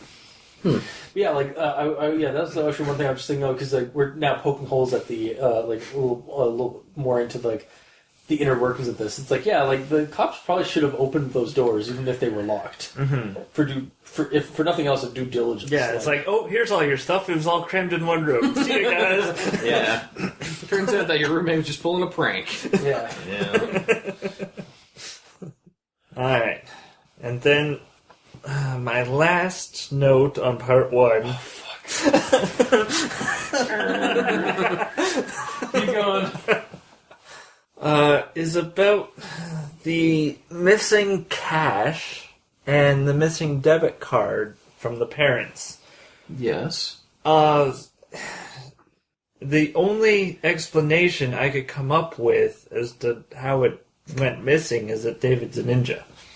Well, I mean, Well, at of the same course. time, like David's been planning this thing for years, and only now, like at this point, asked him. So he could have already had things set in motion, basically, like right before he like after he punched his after he punched Xander in the leg and left. Like he could have like snuck in a couple of times, like during after that case. Like he knows the house. He's a ninja. Yeah, like We've already established he's a ninja just now. Especially since he can sneak in and grab his phone later on in his exactly, apartment. yeah. Like so, like and like he knows the house even more than the apartment. So like because like he's been coming over to the guy's place, like the guy's parents' place for years. Yeah. So it's painfully obvious that he's the one who took the money and took the debit card and took his parents' money to get him kicked out. Yeah. Because he's a ninja. Yes, of course. I mean, it's basically written down in stone in the story itself that he's a ninja. Yeah. Almost painfully so. Yes. That's how he's able to do his job so well as a security guard. Because like there's just like a dude running away, just like ninja bomb. He teleports behind It's actually him. more like it's more like Sherlock Holmes's thing. It's like where everything just freezes and he's just like, all right, this must not appear on a personal level, on an emotional level. It's like take one shot to this foot and then take this hit this spot clearly. Just run up this wall, snatch the purse, grab the pull it out, remove money from purse, put purse back, then leave. Come back later, realize you forgot the debit card. Like, create a distraction. Throw cat across the room. grab person confusion. Final diagnosis: Xander's getting kicked out of his house. Excellent. Alright. Yeah, no, it's like just kind of like that kind of shit. Because again, he's like supposed to be like smarter than the average person, or like smarter than he should, than he really should be. Basically, he's like a weird, like amoral genius is what it sounds like. Yeah. Doesn't care about the consequences. Doesn't care about the right and wrong of what he's doing. He's just bored with life, so he's doing this as a way to bring himself excitement. Alright. So onwards to part 2. Alright, so this is where another issue I have. Oh. I'll start with the quote here. So, his mom answered after a few minutes. David's parents had held off on having a child until they were much older. As a result, David's mom was already 75. Oh, 75, damn. Even though David was only 23. Yep. Reading that means that she was 52 when she had it. That note, I did know a guy in college who was, I think, 18 or 19 at the time, and his dad was in World War II as a German. Yeah, that I can understand. And like but mom? Well, the mom was probably. I think the mom was probably much younger, but because basically she was kind of a trophy mom or a trophy wife. Yeah. Yeah. I mean, that's still really like that. That's fairly old for somebody to have a kid. Like, yeah. I mean, it's not impossible. That's what I'm saying. Like, it's possible. It's definitely not. There's people out there that do that. It's definitely not in the realm of impossibility. It's just. It's odd, I guess, it's very uncommon. Yeah, and the issue that I have is that with that much of an age for childbirth, you run a much higher risk of the baby having birth defects. Well, clearly he did. Like autism. Or psychotism. No. I'm sorry, that was a horrible thing. Yeah, no. But yeah, like, I mean, obviously there is something wrong with David, but maybe not. That might not be biological. That might just be behavioral. Yeah. Again, being bored. But it just struck me as someone that old having a kid that ends up becoming a super genius just seems odd. Were you saying that anyone who has a kid when they're older cannot have a successful kid? They have to turn out to be a reject? Is that what you're saying, Mikey? Yeah. From your warped view on our world? Yes. That's pretty pretty what I'm saying. Judgmental. Also, like, again, like, this is a story, this is fiction. So like I'm more than willing to forego certain like suspension of disbelief, and like a lot of the stuff that you're bringing up isn't like it's uncommon, but it's not that it's not impossible. The easy way to fix it: David was adopted. Done. I guess, yeah, sure. Or here's the other option: don't make her old because it has no relevance on the story at all. Maybe the only reason I could think of why she was that old was either something the author pulled from something like that they know about, or like maybe it's like they pulled from real life kind of thing, like they pulled that idea or something like that, or B, she's older so that therefore she won't ask as many questions when David's going out and doing stuff. Yeah, that kind of thing is what I'm thinking of. But yeah, because actually, as soon as she answered the door, hang on, I think I have a part on this. Oh, right here, yeah. So she answers the door and goes, "Oh, Xander, how nice of you to come over. I haven't seen you in weeks." And then Xander's like, "Yeah, it's been almost a year." So right there, she's a little senile. She's a little senile. Yeah. So that's why. Yeah. So yeah, that might be one of the reasons why the author made her that old. Yeah. But yeah. All right. So, and then this is another issue. We find out that David has a new phone, essentially. Yeah. And the explanation is, he dropped his phone a few weeks ago and got a new one, she said. "Let me give you the new number." She walked back inside for a minute, and I waited on the porch. She came back with her old flip phone and opened it. So, 2 notes there. The first one, just because you drop your phone and it smashes doesn't mean you lose the number. Yeah, but he was doing that for a reason. Like, I'm at this point, I was like, all right, this is all part of master plans that he's concocting. Like, and that was the excuse to get a new phone number.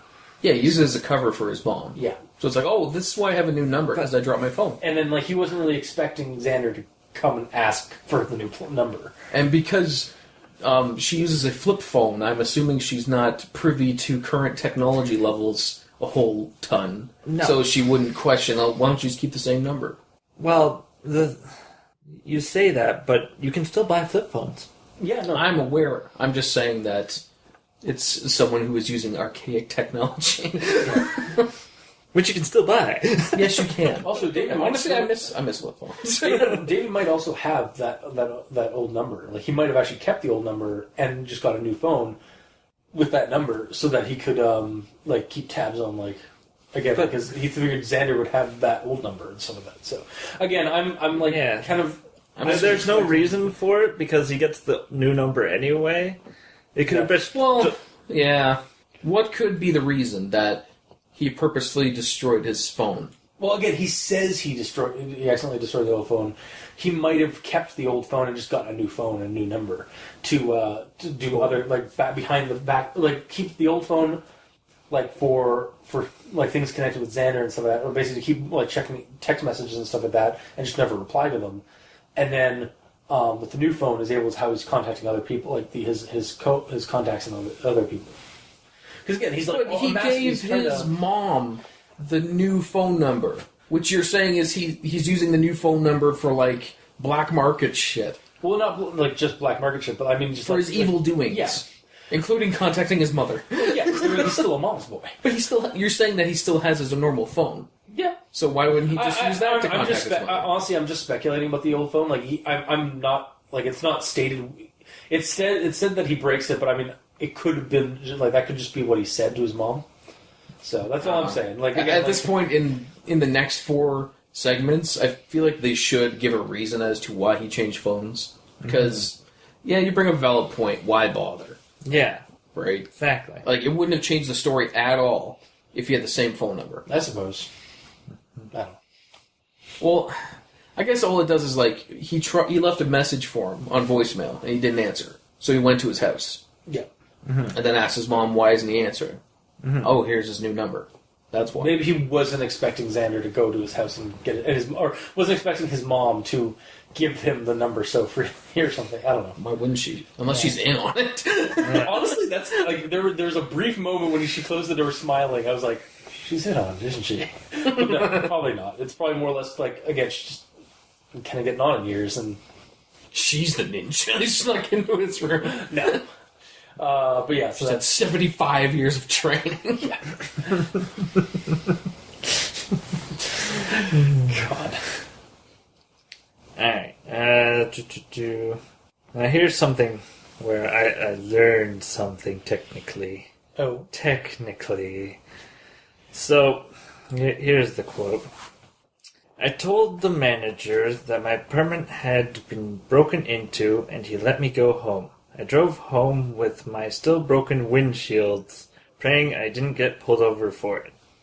So, I went into this thinking there's only the front windshield was called the windshield, but the rear Is called the rear windshield. Yep.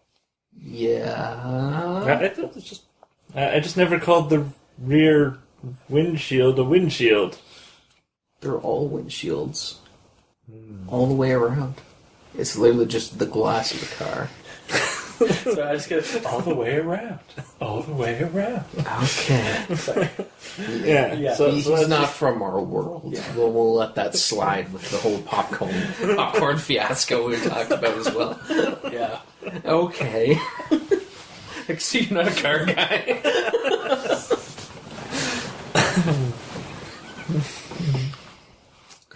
Alright. So my next quote, he goes to the bank, and here's the quote. I told her my account number from memory. She opened it on her computer. And I'm just like, let's see, account number 3, 5... Must be account number 35. Like, how many people memorize their account number?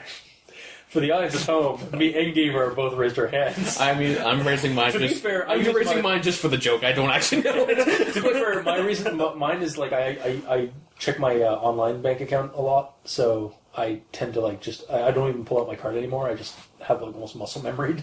Also, do you not remember what happened to Xander up to this point? All the fraud and such?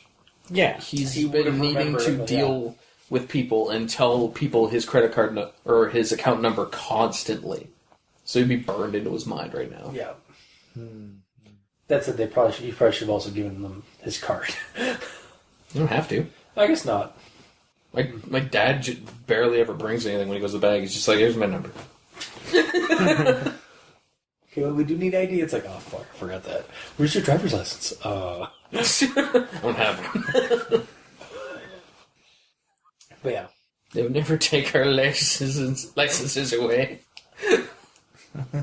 Except for quote. All the old people. Anyway, so continuing on with that teller. Was that Grey Dawn? I think that was Grey Dawn. Anyway, It's a joke on Red Dawn. yeah. The old people murdering people because they I drive get terribly.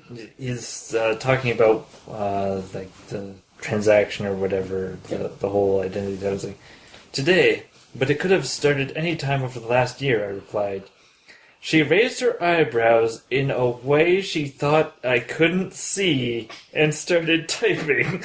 I read that and I was like, how does she not know that he can see her when he's looking straight at her? Yeah. The way I read that, it was assumed, like, to me visually, I assumed that she like went, hang on a minute, and went behind the monitor to start typing on things, so he has no line of sight, like the monitor's here. Yeah, but and she kind of goes behind there, but but because of like some mirror or something, He can see that, yeah. yeah, that's what I assumed. Yeah, otherwise I just figured it was just like kind of like a really like quick thing. It's like, oh. Like I just like raised her eyebrow, I was like, oh shit, and then just like kind of like tried to act normal. Yeah, and I have a point on that. Why? Yeah.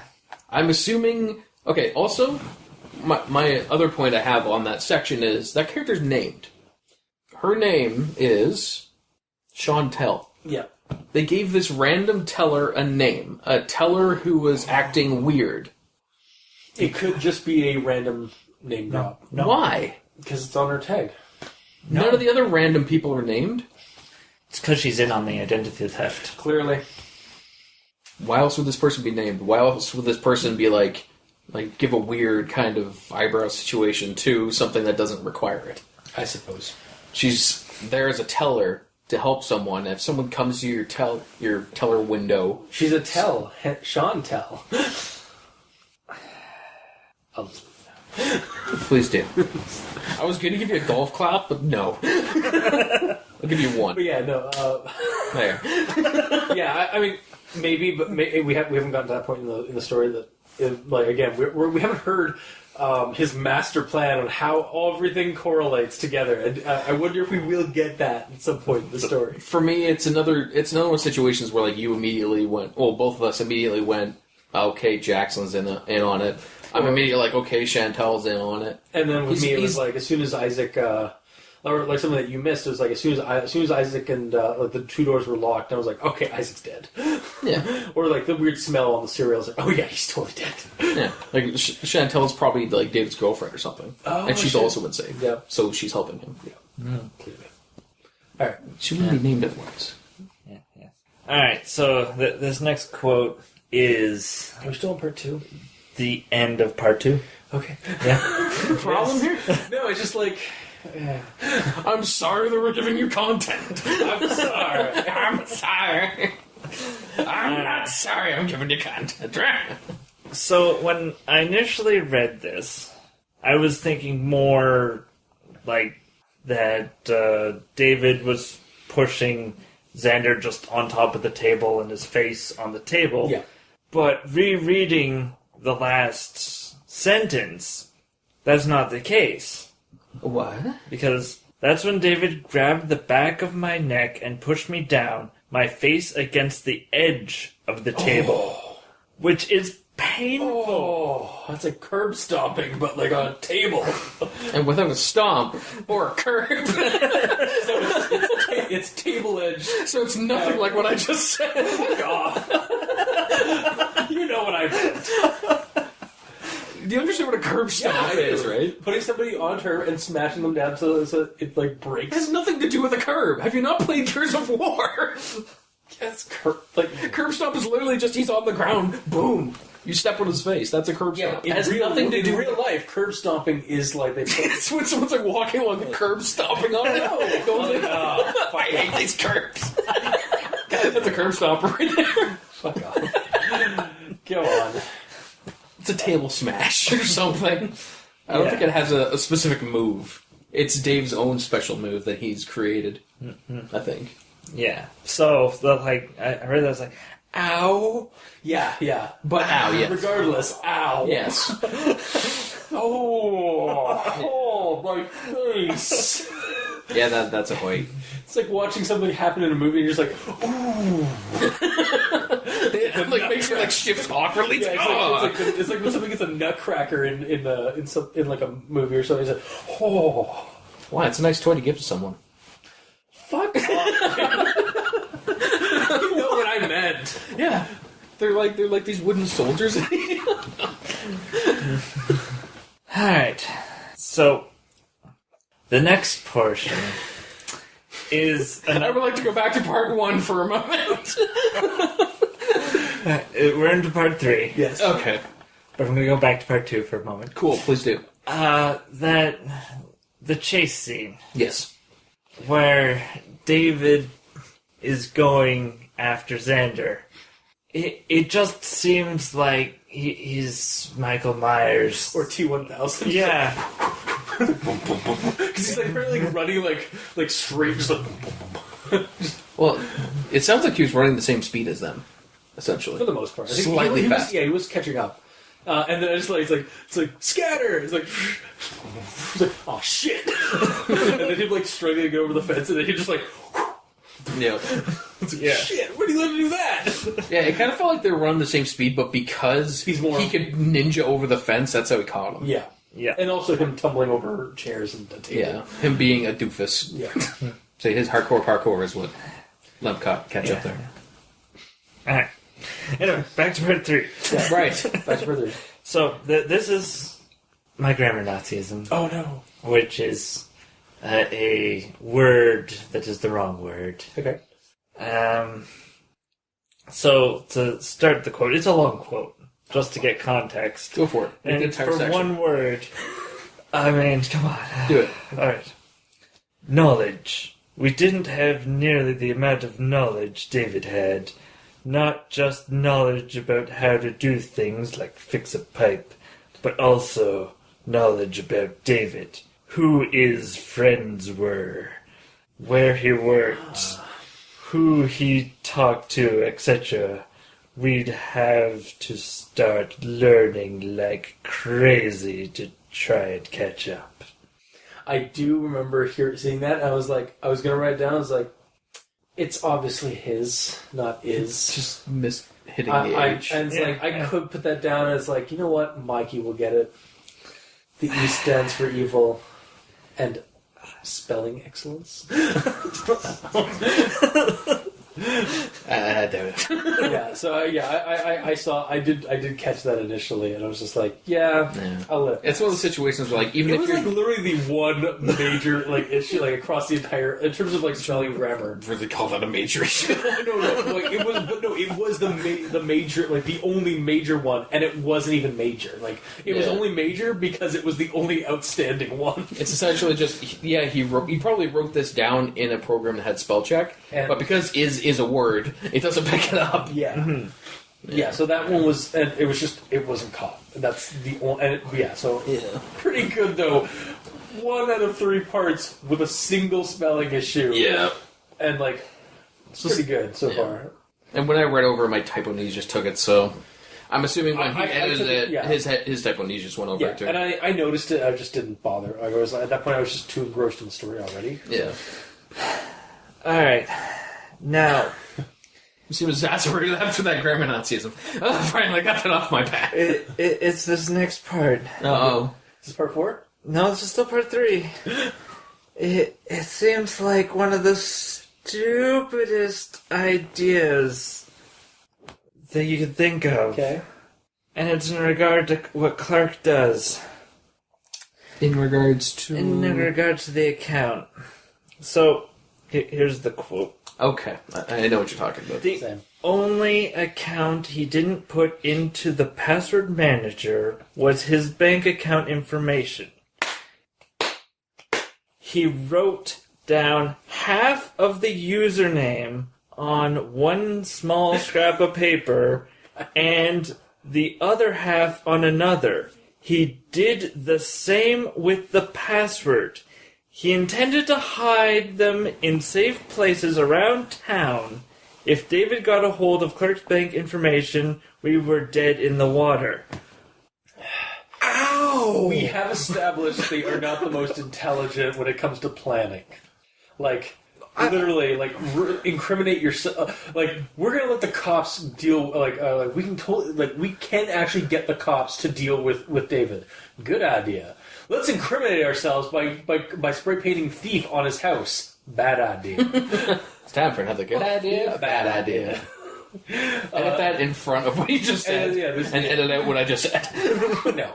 Ah, damn it. It's too much work. No, they see the magic of editing now, or the lack of it. No. But yeah, so like, no, it's the same thing. Like, I was like, that is the most, like, Clark, buddy, you got your heart's in the right place, but your brain does not work entirely well. Well, and I was thinking about it, like, did he cut up his debit card while he was at it? Because your debit card number usually works as the username. So if he gets that credit card number, or that credit card, or that debit card, if he somehow, loses it, he's fucked. Yeah. Well, no, because that is password. Those pieces of paper you've scattered across 4 different locations across at the ends of the earth / that's what the town's name is actually. Earth. Is Earth. The ends of the earth. Thank you, Will Smith. Then it's like that basically makes that whole plan you've just come up with null and void. Yeah, like he could have just separated the password and hit it even. Yeah. For sure. You know? Mm-hmm. And, random parts around town where they won't be disturbed for, a month? Where?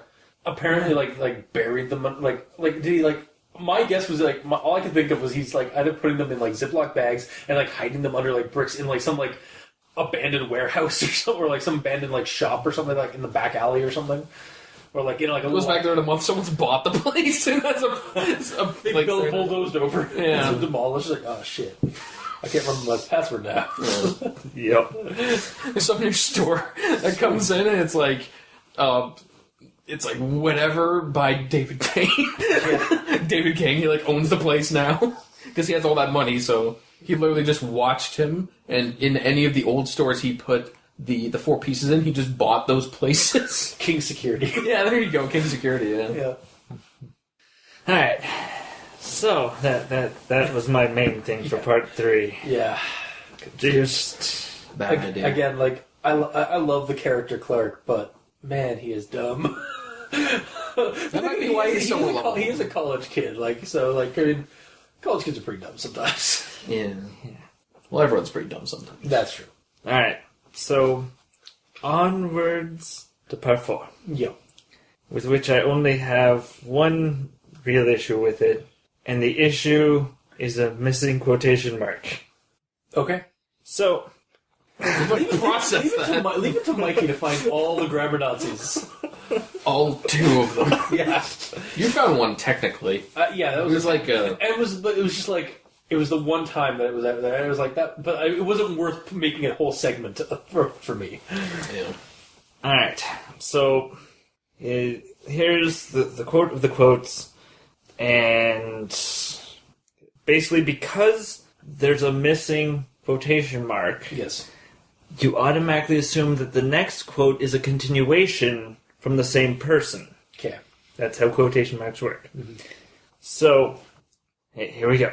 Oh, sorry. So the issue here is that they didn't leave a quotation at the end, so you figured the next part was actually just more dialogue. From the same person. Okay, I gotcha. Okay. Okay. So, no, he said firmly. I may have inclination to lean towards your theory, but I will collect the evidence myself, and a court will decide you steer clear. Then drive down yourself right now, goddammit! You just look at his head Hernandez saying that. Yeah. Then drive down yourself, goddammit! Stay clear, then drive down yourself, goddammit! Catch that. Was that like... No, that was during the interview. Like, during the well, it was interrogation interview. Was that like layered down like another section? Like, Yeah. was that entered down to another line? Yeah, like it's something you do. Like if you But in order to keep going, in order to keep having like Oh. dialogue like from the same person, you'll leave out that quotation At the But end. that one yeah. totally should have had that quotation. 'Cause Yeah. that's definitely a break in like somebody else is now talking. Yeah. And I think I guess I just assumed. I think I recall I vaguely now that it's being brought up I vaguely recall Yeah. that, but again my typo knees kind of just walked over it. Yeah. Yeah. Yeah, so that's, What? You could use my Alright, word. he's 2 for 2 so far. 3 for 3. Damn it. alright, so that's the main note that I have for part 4. For part 4? Yes. Oh, cool. Now for all my small notes, which are 20.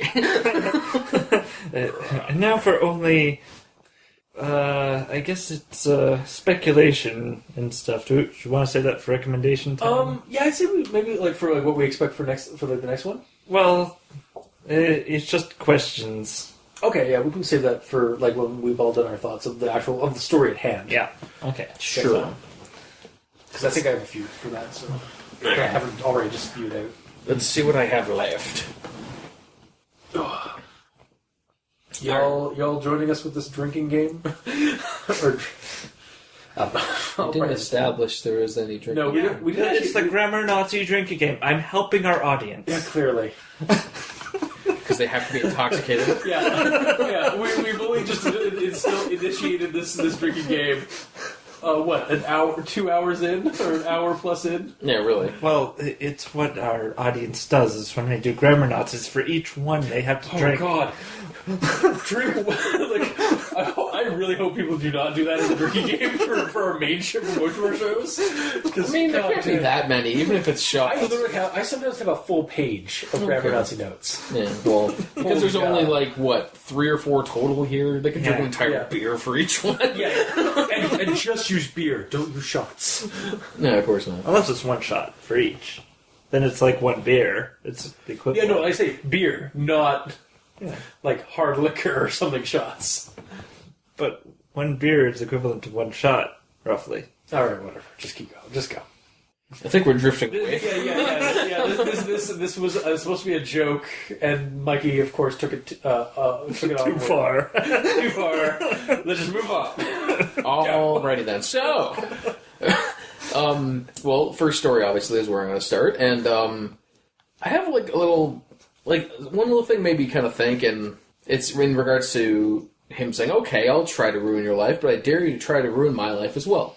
So, with how weird Xander seemed to think that the dare was originally, how would you and like how he had to think about it?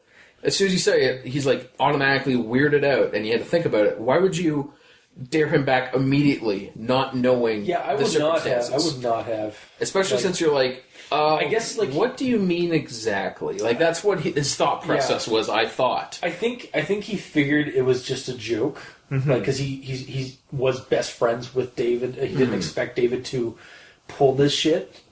Although based on their friendship, it sounded like he probably should have suspected something more. Because he's smarter. He's again this guy who's like smarter than normal people, but is also really antisocial. Like only has basically this one guy as a friend. Everybody else kind of drifted away. His contacts that he has set up so already. it's like, I don't know. Like again, I was getting red flags like right off the get go from this guy, even like before I fully got the scope of what this guy was capable of. Like because he was weirded out by that, why not just go? Okay, go ahead and try and ruin my life, and then leave it at that. See what he does. If he does stupid little shit, then I'd be like, okay, you know what? I'm going to try to ruin your life too, and he starts doing the stupid shit too. Yeah. But then he just couldn't. Then we get down to the escalation thing too. Yeah, but that almost would have been like, in my eyes, kind of a slightly better way of doing it, more believable too. Because in that situation, David, I assume, wants him to try to ruin his life too. That's obviously the thing. Yeah. But if he doesn't agree right away, David would have to think, okay, I want him to think that this is just a little game, so I'll just do stupid little shit to him. Like what Xander did to him with the popcorn and stuff, to just kind of annoy him a bit, to the point that he'd be like, you know what, I'm going to fuck with your life too. And then he's like, yes, now the game's on. Yeah. It's kind of like a more believable situation where he could hook Also, him. I'm pretty sure, you stop being friends when your friend actively, gets you fired from your job. And you know that he also did not know that originally. That's true, he didn't realize, but now I guess it was mentioned that he only later that he realized that's what he was doing. Mm-hmm. Which goes nicely into my next point. How freaking dumb is Xander? Xander's pretty dumb. He's pretty dumb. Like he literally spends a year. It's like, oh man, I'm getting all these mails. Where the fuck's this all coming from? Like, this is bullshit. And he calls them males instead of male, because male is the plural. He will come to this establishment to learn English better. To English more gooder. More good. Yeah. Fuck. It's fine. Everybody take a drink. That's our drinking game. It's like whenever you fuck up, whenever that comes up or I fuck up, yeah. Okay. Whenever you're trying to kill our audience. Yes. I'm done with this shit. Okay, but seriously, here's what happened. Fired from the movie theater. Yeah. Like, this is the stuff that happens after he agrees. Fired from the movie theater.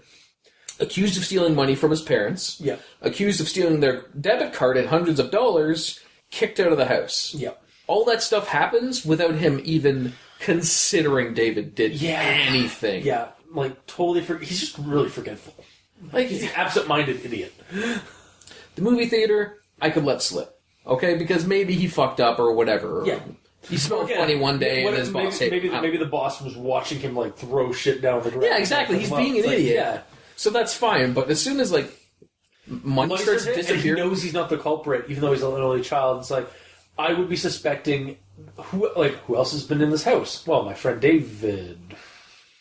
Yeah, exactly. He specifically said, "I'm the only child here." Yeah, instantly go to David is the culprit. Yeah, and they don't even say that because Xander claims he didn't do it, that the parents are blaming each other now or something. So they don't play it off like there's some other option that he's considered. Also, I just remembered this. So yeah, he gets kicked out of his parents' place, and they fight for several months, if not, they're still fighting. Yeah. Yet, when the fraud stuff finally starts kicking in, and he realizes that his parents are getting fraud as well, he calls them and warns them about it, and they thank him for helping them and stuff of that. But they're still fighting, and they still think that he's responsible for all this for all the previous bullshit.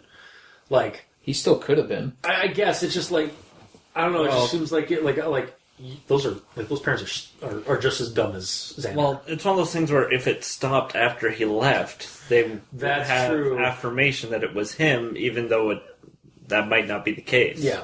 Yeah, and I'm assuming it... Well, did it stop? Well, no, then they started having identity theft. Yeah, but that was a year or so. That was during the year. Not just... Yeah, it was happening during that year. But there's no guarantee that it happened soon after he left. Yeah, that's true.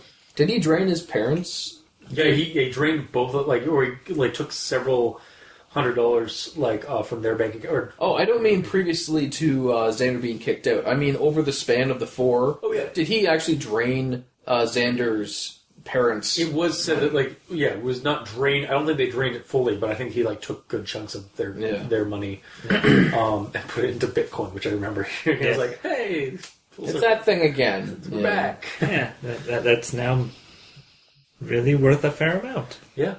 I still feel so weird about that. It's set up to be black market currency. No, yeah. And there are articles, actually, yesterday I literally came across an article about Bitcoin and how it was made to, free up the market and some of that, and then criminals used it. And basically it's why did we not foresee this? It's something that... curse your obvious but inevitable demise. Hindsight's always 20/20. Exactly. But yeah, anyways, going back to the stupidity that is Xander. Yeah. Because he's pretty dumb. Yeah, and speaking of, my next point. So after all the hacking of his account, yep. So these are things that happened. So there were pictures online on that fake Facebook account that he never personally uploaded. Yeah. Okay. Passwords got hacked, even though he put the passwords on paper in his dresser. Yep. He found a USB keylogger literally plugged into his computer. Yeah. And he seriously is not realizing that someone is getting into his... someone is getting into his apartment. Yeah. Even if he's not immediately considering the new... roommate. The new roommate. Jackson, he would... The first thing he would assume is, okay, David's breaking into my place and taking my information. Yeah. See, when it came to when the photos came up on that he had photos that I wasn't even privy to, but were of him, right? Yeah. I honestly thought it was he was going to start speculating that somebody's stalking him. What if they are photos of somewhere behind a tree or something like that? I was kind of going that it didn't go that route, but I was expecting it to. The way I read it is they're pictures that he took, but he never uploaded them. So it's Xander. Basically David went on his computer and found other pictures and used his computer to upload them to the fake account. Maybe while he was at work or something. Yeah, exactly. Yeah. And again, Isaac would never have noticed because he's always in his room. Mm-hmm. And then at this point, I think at this point Ivan had moved, so Jackson wasn't in the house when the keylogger and stuff came up. I think that was only part. That was actually later in part 2, or either it was mid part 2, because in part 1 is when we had Ivan and Clark as best friends, and then in part 2, Ivan leaves, but before that was when the keylogger stuff was happening. Okay, so then David's totally breaking into. Yeah, it had to be David or Jackson before he became a roommate. Yeah, and so because of that, I'm assuming that he had a key made the whole time, or he had some way to get in through a window or something. Honestly, I do recall thinking like between like in the part 1 and part 2, it's like I do hope they'd explain how David's doing all this, because this is like the first 2 parts, they don't really explain a lot of how that he's doing it. Like his keylogger is just behind his computer. It's like, how'd that fucking happen? And like because later on, like we get like we basically cleared Clark, Ivan, and Isaac for the most part. And Jackson's really the only unusual variable here. Yeah. When he does show up. Well, however, have we cleared Isaac though? we haven't entirely cleared Isaac. Maybe he was doing the initial stuff, and then Jackson finished him, took him out, or like when they were finished, his usefulness had ended. Or Jackson is clear and he's normal. Yeah. But yeah, exactly. It could also Isaac be is the one that was doing all the computer work for David, but once his job is done, he didn't want him to talk about it, so he beat him up and killed him. Oh, okay, yeah, that could be. That's the third contingent. Although I'm not believing that. I still believe that the new guy is Isaac is the mole. No, I think Jackson. No, sorry, not Isaac. Yeah, I mean Jackson. I meant Jackson. Yeah, Jackson is.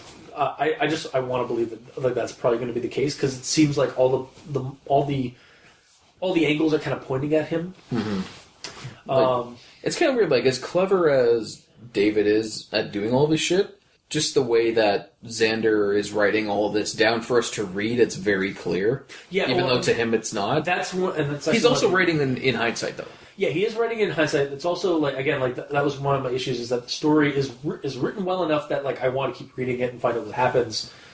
But some of the foreshadowing is a little too upfront. Yeah, like you're catching things a lot faster than you really should. Yeah, in a thriller, like it's kind of suspenseful, because you're wondering how David is going to get caught if he does, or is the series going to end with David not getting caught? And that's maybe why there's a sequel.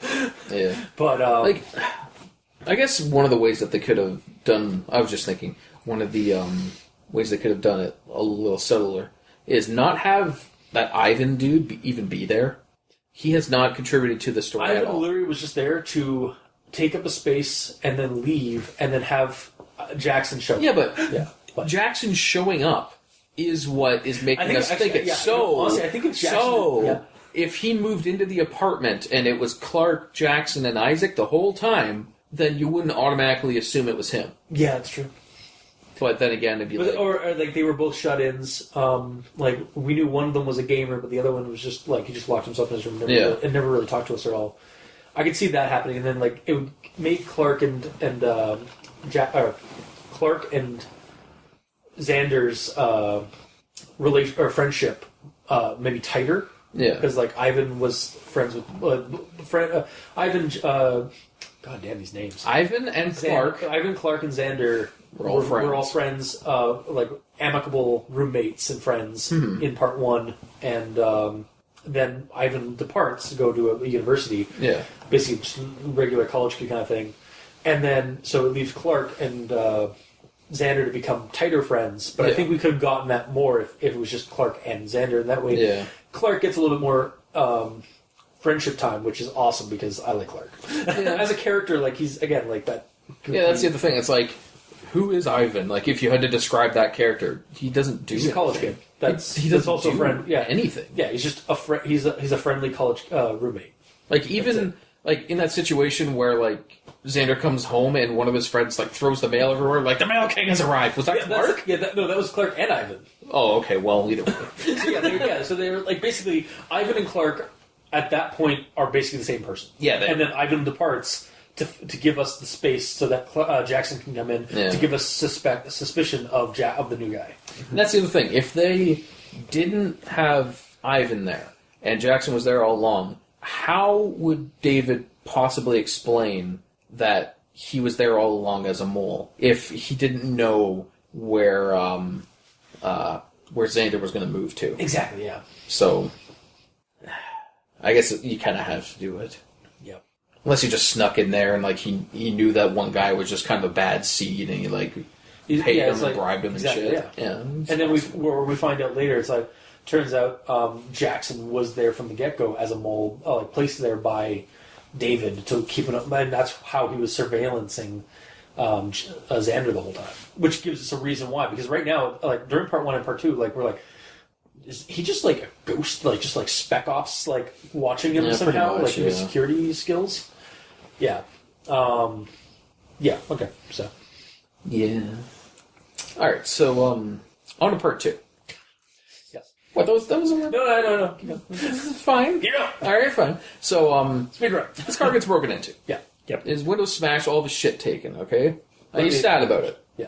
So the quote is like, I got my window repaired that day and decided to set aside some cash to buy a really nice stereo now that I had an excuse. Yeah. So immediately after your Yeah. car gets broken into and raided, not caring because you didn't keep anything important in there, You're you now think to going to- yourself, I'm going to keep something important in there. Yeah. How dumb is it? His Well- intelligence is dropping lower and lower. As I we go. mean, it's something like you also have to put. I think you're probably gonna do the same thing I said. So go. Well, it's the logic that this just happened. It's not going to happen again for a while.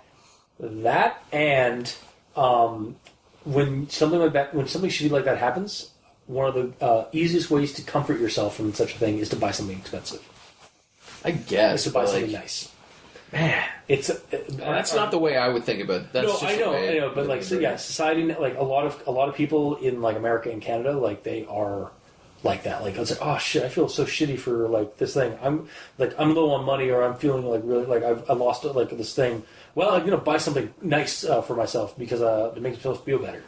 It's a capitalist thinking. I guess, but like, why buy something for that thing that just got robbed? On the angle that, you know, like, well, I mean, Like, why not buy- Lightning doesn't strike twice, right? Like, why doesn't he just buy himself an Xbox? Yeah, Because then it's not like. because it's gonna get taken the next scene. Well, I know that. I know that. Yeah, I know. You know I that. know. But he doesn't know that. I know. But it's essentially the fact that this thing he owns got vandalized and robbed. So I'm immediately going to fix it and start putting expensive things in it. Yeah, To me, in my mindset, I'm like, okay, I just got robbed. I'm going to double and triple check and make sure that there's nothing important in there ever again. yeah. Even that change that got taken out of the seats, I'm going to keep out of there. Like, I would be extra paranoid for a while to make sure that it's not going to happen again. Yeah. Yep. So that just kind of stood out to me. I was like, I can't remember. So did it happen 3 times or just twice? The car windows. Twice. Twice. So the first time was out in front of the front of the apartment, and the second one was inside the garage, and that was Yep. what, like, oh shit, this thing's, and it was all the windows got cracked. Wait. Or was it 3 times? Did it happen twice in the parking lot and they like, screw it, I'm putting it under now, and then it breaks all of them? That's what I was thinking. I can't remember if it was. It might Well, have been 3. they say twice I wanna say- yeah, I think- because yeah. that's what the officer understands, Yeah. and that is why they want to stake it out. The third time is going to be the stakeout ish version. Well, either way, 2 or 3, it doesn't matter. There was a number of times that his windows were broken. Yeah. Yep. I could have sworn it was 3, though. But it And he doesn't- was clearly being targeted. Yeah. Yeah, because like all the other cars were fine. It was just his. Yeah. All right. All right, and then we get to the scene where Xander goes over to David's mom's house and talks to her. So, how nice, I haven't seen you in weeks. And he's like, yeah, it's been almost a year, actually. At this point, I didn't realize only a year has passed. Yeah. Like, a lot of shit's happened. I mean, kind of, like, he moved from where he was, he changed jobs, like, all this shit happened. I kind of assumed this was, like, 2 or 3 years later, just the way it felt. A year can take a long, like, a year can be a long time. Like, Oh, yeah, I know. Like, Yeah. Personally, this season, like the last 3 months, have gone by for like an eternity.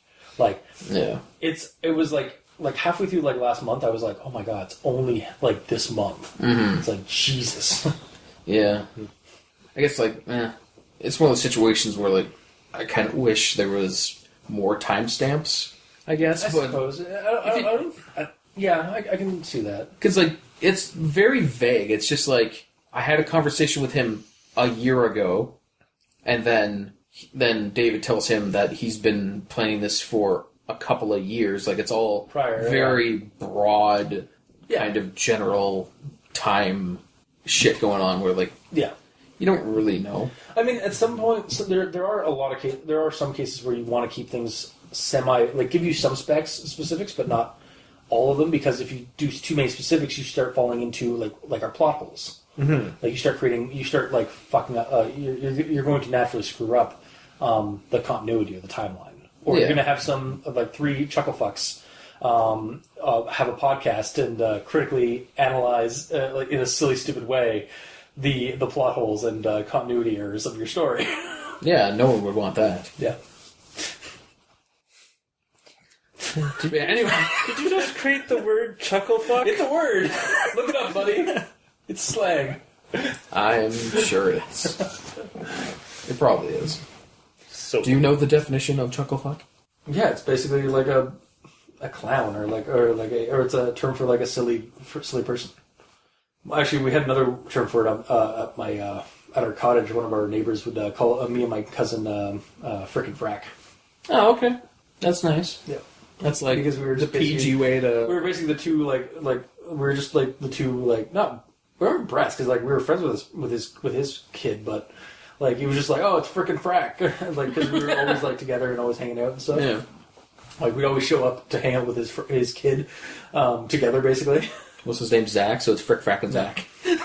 Okay, damn it. Missed opportunity there. Yep. You should go rename him. Yep. Anyways. Are you looking up He's chuckle looking fuck? up. okay. Apparently, This is important enough to stop the episode for. the word chuckle fucker, Uh-oh. and it That's not the refers to people, primarily women, who have sex with comedians. Okay, that is not what I. That's not the one. I've heard it in like I've heard it used a couple of times, like just like a bunch of chuckle fucks. Alright, I think I found a definition here. Yeah, that sounds very Urban A? Dictionary to me, the first one. A bumbling, stupid, inept person. There we go. B. A confusing mess, a conundrum, any chaotic situation. C. A person of low intelligence who gets himself into a comical quandary. Boom. Frank just took off for the store and forgot his wallet again. What a chuckle fuck. Yeah, that's the term. There you go. I mean, obviously, I was joking, but like using that term, I was being sarcastic and silly. But yeah, like that's like it's as if like a bunch of people like again, we are critically silly on the show. You didn't actually think that Xander normally like goes out with comedians and has like relationships with them? No. Really? I immedially assumed Okay. that. Well. Why would I immediately assume your silliness? All right. Well.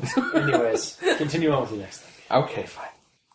Well, my next quote, I didn't really check off, but we kind of talked about just the fact that, like, he decides to spray paint his mom's house. Like, you don't lower yourself to be a criminal to fight a criminal. We've Like, talked about yeah, that it's already. so Like, stupid. yeah, like again, yeah, we're gonna incriminate. We're gonna get the cops to like on our side and stuff like that. Let's go, but first, let's go incriminate ourselves by doing something really stupid. That's kind of the scene where Good it's like, job, Clark. yeah. Good job there, buddy. At that point, I'm like, okay, Xander's pretty dumb. And then I'm meeting Clark. I'm like, all right, Clark seems all right. And then immediately, Clark's Clark intelligence jumps just dive bombs down to the level of Xander's. Yeah, to Xander's The level. Xander level intelligence. Apologies to anyone named Xander listening. Or Clark. I'm sure they're fine. Yeah, I'm sure, yeah. Alright, then, so they do the spray painting stuff, and David's there, and they start chasing them. So two things. They run to the car, and then stop for half a second. They're like, no, keep running. So, first off, Yeah. I feel like David would be smart enough to realize that's his car. They stopped because they were going to get They weren't into stopping. it. I don't think they actually stopped. I think Did they? I think I remember like reading that part. I think they were like going to stop, and then like Clark was like, "No, keep going. I don't have like it's not automatic locks. It's gonna take way too long to run. Just keep running." Oh, okay. Yeah. So I think they were going to stop, but then they realized that like they should keep running because they weren't gonna make it in time. Because if they did physically stop, then I would have 100% given it away that that's his car. Yeah. Yeah. I don't remember what they did, though. I didn't. They just kept running. Okay, then that's fine. Not a And then problem. it explained why they kept running because they didn't have automatic locks and blah blah blah. Yeah, okay, well, either way. Yeah. So these two guys are running away from David. Yes. It's 2 versus 1, and they're extremely mad at him. And Clark specifically thinks that David is just like a little bitch. So why are they running? It's 2 versus 1. Why don't they stay on the ground? Because he's a bodyguard and he's He buff. doesn't know that. But they've seen him. They're like, oh crap, there he is, and he's bigger than we thought he was. They didn't say that, though. Plus, he's a ninja. He can't be that big, right? We've established he's a ninja. And he has the ability to turn into smoke and phase through walls and put USBs into things and then phase back. Yeah. That's clearly there. Mm-hmm. So he's not a big dude. Unless, because it doesn't describe him at all. All we know about David is he's insane and he's smart. And he's a security officer. But no, I do recall, if it's not mentioned right now, it's mentioned like shortly after, is that they realize, or Xander realized that David has been working out or something like that, or is a little bit bigger than that he's been to the gym. Yeah. There is a mention of that at one point. Yeah, but I thought that was specifically in regards to just his parkour ability. No, I think that was... Because it's not like they fought and he beat the shit out of him. Or did he? I think that was actually about his physique. Like, I think when he came... I want to say it was actually when he came... Like, when he came through the door. Like, he opened the door and stuff like that. It's like, oh shit, we gotta go. I don't know. I don't remember any descriptors there. I must have missed them. No, there were no descriptors. Just that it was like in the gym. Yeah, like that's the descriptor. It's like, yeah, he's a guy that goes to the gym. Shit. Oh man, he just happened to have his gym pass in his pocket. It's like, oh damn. Yep. Fuck, we're screwed. Yeah. Yeah, no, but I mean, yeah, it could be like, well, let's get him. Like, it's like, or they could have like stopped and then just start charging him. Yeah, take him down. I don't know. I guess like because I didn't really get a very clear visual, I kind of wish there was. It's more of a time. It's yeah, but like we're basically seeing through their eyes as well. They aren't getting enough detailed information as well. No, but they went there to say "fuck you, David," and then David shows up and they don't even go "fuck you, David." Yeah, no, because they're like, "Oh shit, we got caught! Run!" Like that's kind of more the thing is like they're afraid of getting caught. Who else is gonna? Okay, as soon as David sees that, he's immediately going to know who it is. So it doesn't matter if he sees them now or later. The entire situation is stupid. Like, it is. It should not have. Like honestly, like I understand why it got there is because to add some more tension to give them an issue, like have issues with like the police later on. But really, in reality, that is the stupidest thing they could have done. Yeah. Yep. Yeah. But the plot demands it. I don't know, I just kind of wish they confronted him. Honestly, earlier. Especially since as soon as Chad gets there, what's his fucking name? Clark. You call him Chad for some reason. Either way, as soon as Chad gets there, he just punches him once and knocks him down. Yeah. Why didn't he just stand his ground and do it to begin with? Okay, so here's the thing. Because of how they were immediately running away, I was left to assume that I guess he's threatening to them. But he just punched him once. I kind of assumed that as he came in with a punch, it'd be like, psh, and like it didn't even phase him. No, he wants to. The thing with the punch thing is he wants them to get to hurt him, so that down because he's totally aware that as soon as they punches him, they're fucked because he's going to call the cops, let them know what happened, give them all this proof about what happened because he knew this was going to happen, and get them basically incriminated. My thing is though, in terms of like why you can't understand why they just ran from the scene of the crime. That's actually a very common thing when you do something like that, and don't want to get caught. As soon as you get caught, you're flight. Like you go into flight mode. Okay, but leave. Them doing it is they didn't want to get caught, and they get caught. My point is they're gonna get caught regardless, not because like they did something bad, so they're gonna see their comeuppance. The fact that they wrote thief on the side of the guy that they know that stole their money, he's immediately going to know that they did it. So he's going to immediately catch them, in air quotes, just by reading it. Because who else would have wrote that? Well, no, that was the plan, because much like how they only have circumstantial evidence, he'd only have circumstantial evidence against them.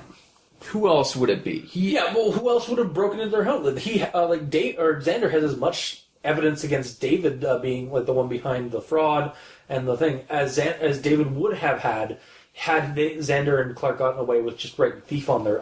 Oh, I'm aware that it's a stupid. Again, it's a juvenile, stupid move, and they got caught, and there's consequences for it. But I know it's just that's not my point. But whatever. Okay, it doesn't matter. I'm not going to bother arguing anymore. Okay, it's just it's. My point is when David sees that, he automatically knows they did it because I'm assuming he is focusing his efforts on fucking with just him because of all the work he's putting in. So obviously it's him. So whether or not they ran or not, he knew it was them. Yeah. Mm-hmm.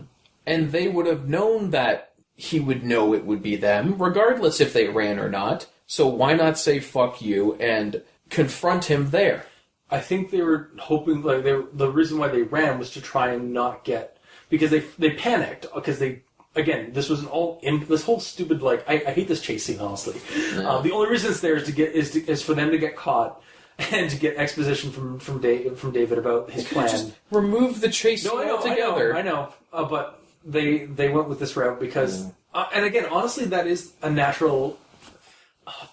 Whether it be a natural reason or a narrative reason, they would run, because they're not trying to get caught.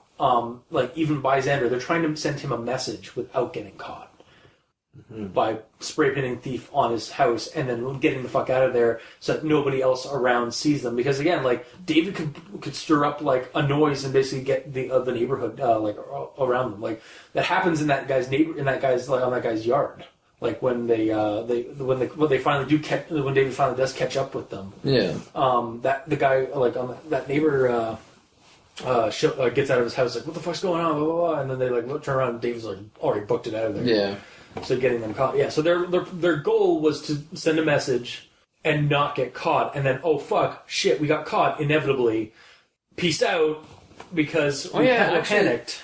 Actually, the original reason they did it was because they wanted the neighbors to know that he's a thief. Yeah. That household has a thief in it. Yeah. Not to call him directly a thief, and that's and it. to also send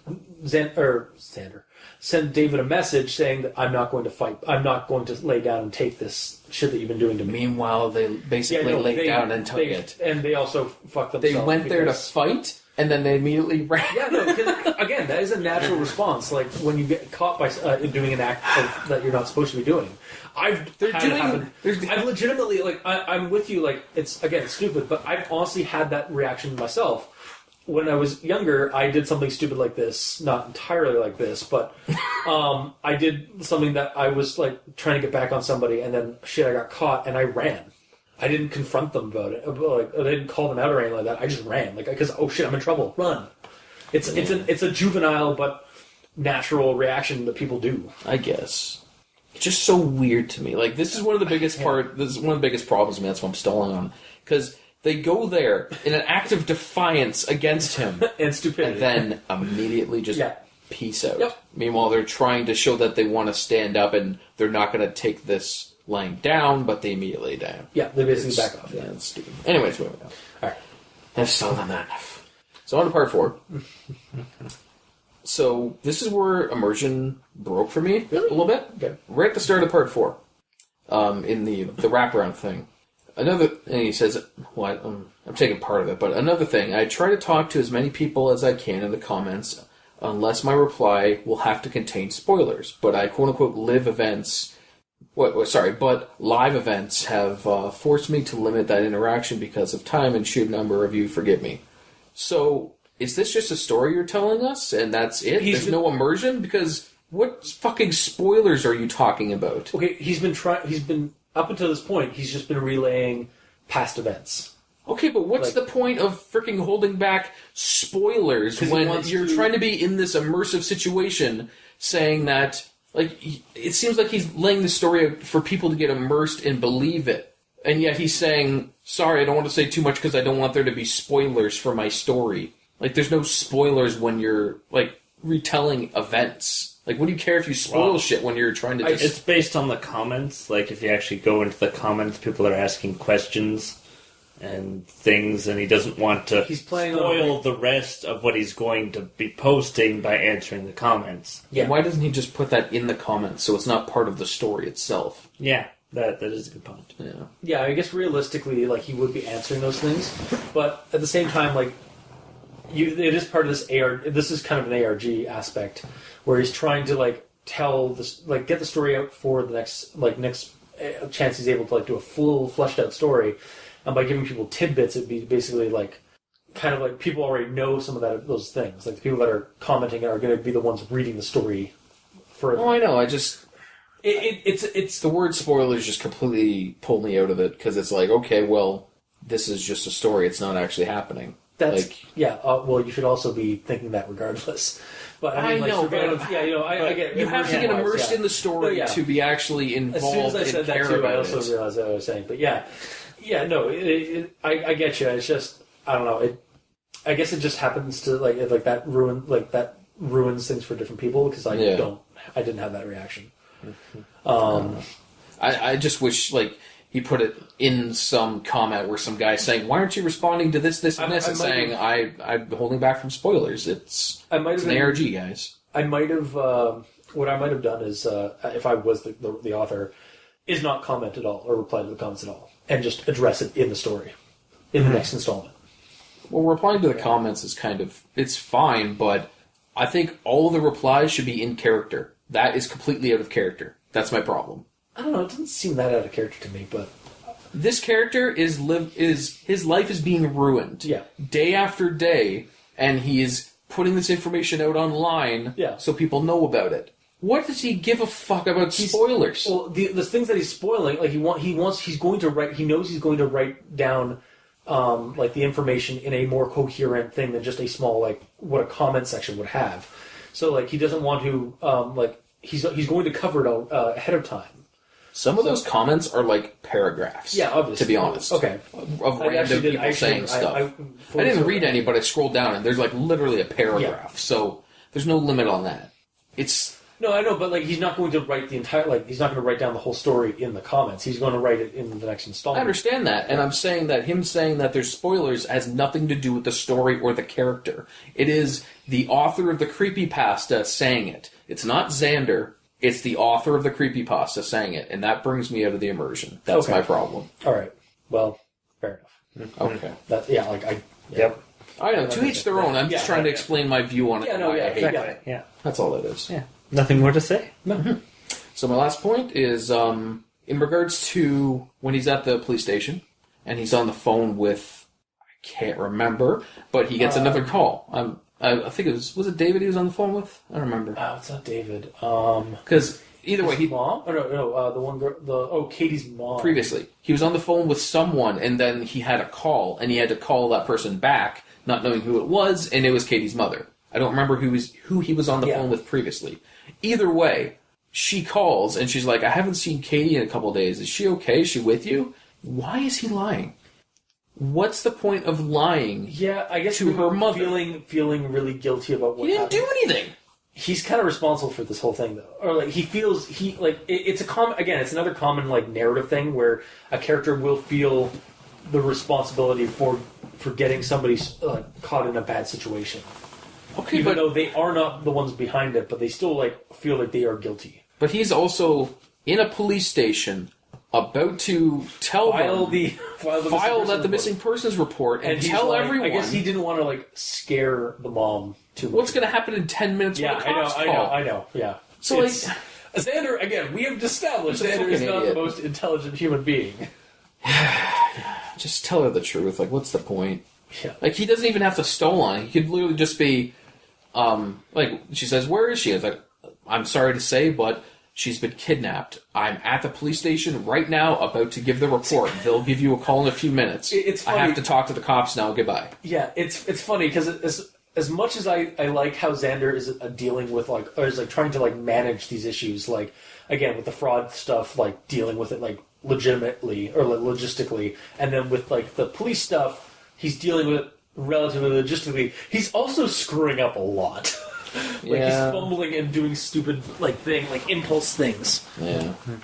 It just to my mind, my immediate response in this situation would just be straight up truth. What's the point of hiding anything?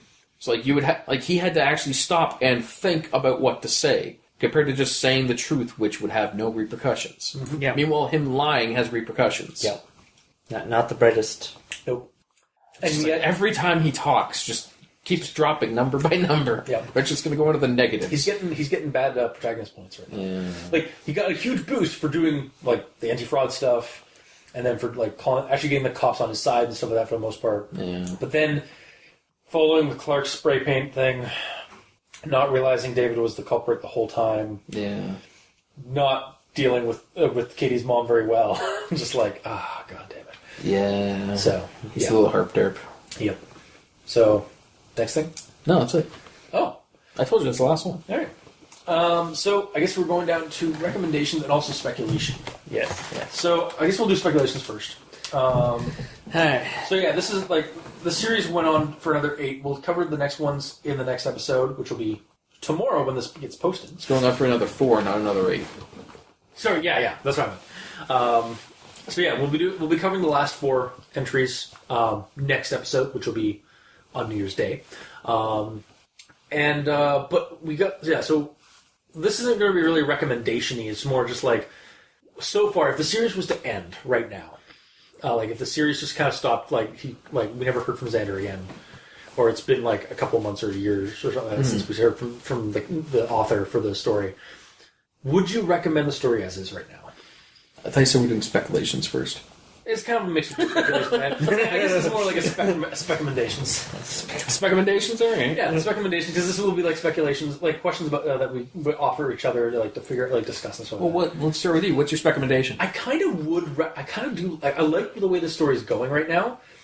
If it was to end right now, I would be a little upset. But it's not like it doesn't end. Yeah, as it is right now, the story is going really well. Like I'm looking forward to reading the next ones and seeing how well it keeps this pace up, or just if it does drop because in terms of because they're trying to get to an end. Because creepypastas tend to do that, and series tend to do that sometimes too. But as it is right now, like for somebody who I would recommend it honestly. Like I did enjoy the read. Like it kept me going. I was actually expecting this to be a slog, and I got through it pretty quickly. Yeah. And it's not the creepiest of pastas, but it's definitely a thriller pasta. Like it's got action, it's got tension, it's got anxiety or suspense to it. For me, Mikey, as I see you, just yeah, sure, if you say so. Idiots are entitled to their opinion too, I guess. And I mean, again, I know some of the, I'm sure some of the stuff that the guy is meant to put on for procedures and whatnot for the cops or for the fraud stuff isn't entirely accurate, but it did seem like it was researched enough to suspend my disbelief more easily. Yeah, compared to most creepypastas where it's just you're an idiot. Yeah, that's not how cops work. Yeah, there's countless times where we're talking about how terrible the cops are in this town. Yeah. Where in this situation it's no, they're actually working being pretty. Yeah, they're working they're basically impartial. For the most part. Oh God, never mind. We'll get into this. Yeah, hang on. Yeah. You can say that in your speculation. So yeah, that's. I'm definitely going to be disappointed if it doesn't turn out that Jackson is not working for David and wasn't some part of this, because it seemed like such a perfect angle. Yeah. I kind of want Clark to just vanish out of the game or out of the story from now, and just basically he was his friend, but unfortunately he got basically taken out of the story because his parents don't want him involved in any of this. So at least someone can have a happy ending. Exactly. Yeah. I'm not sure if I'm not sure if Katie's going to live through this. Yeah, maybe not. Or if they're going to escalate to she gets murdered because of something stupid that Xander does. Well, he's already very capable of murder. Yeah, as we've discovered. And he murdered that person for no reason. He had nothing to do with it. I think the only reason he might have just other than being involved and then basically tying up a loose end, or literally he was just in the apartment when it happened. I think it was just to show that he's capable. It's a sign of his ability. Yeah, that's true.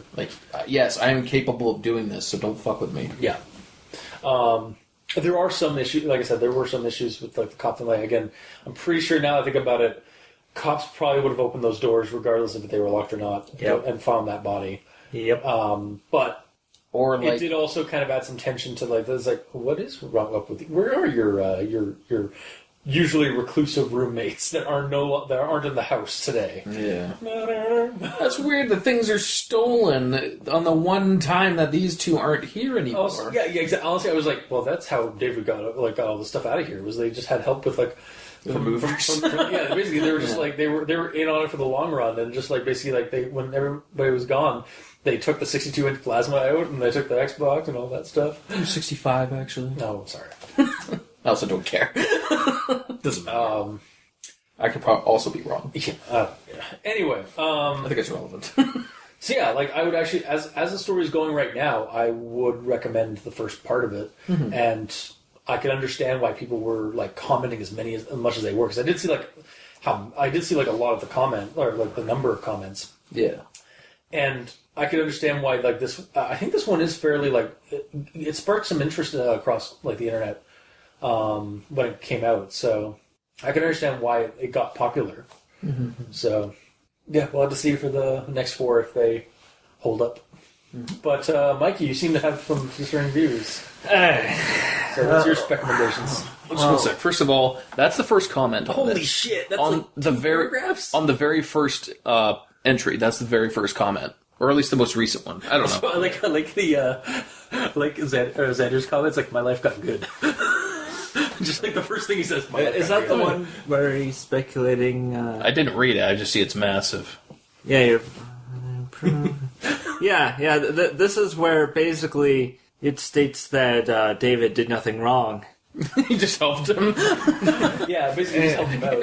Yeah. He's the unsung hero. Yeah, honestly, if he had stopped at that, like, if he had actually just stopped at, like, getting... Well, he did stop at that. But then he It's gets going. the roommates that did the identity theft. That's, yeah, right, yeah. Yeah, they're the actual villains. Yes. It's like, yeah, if David had actually, like, gotten... I was like, what the fuck are you guys doing? Like, why would you do that to my room? Like, all I did to you, Xander, was... And then, like, something David becomes, like, a helping hand. It's like, what the fuck? Meanwhile, he's actually the mastermind, but he's faking him out. That would have been really cool. Yeah, that would have been really Like, and it cool. turns out that, like, yeah, we're all like all the eyes are pointing now to Jackson, Yeah. and possibly Isaac, and then oh shit, Isaac's dead. Well, it had to be Jackson then. And then meanwhile in the background, like no one else knows, like Dave's just like, just like evil genius finger Yes. tapping, yeah, or finger rapping or whatever.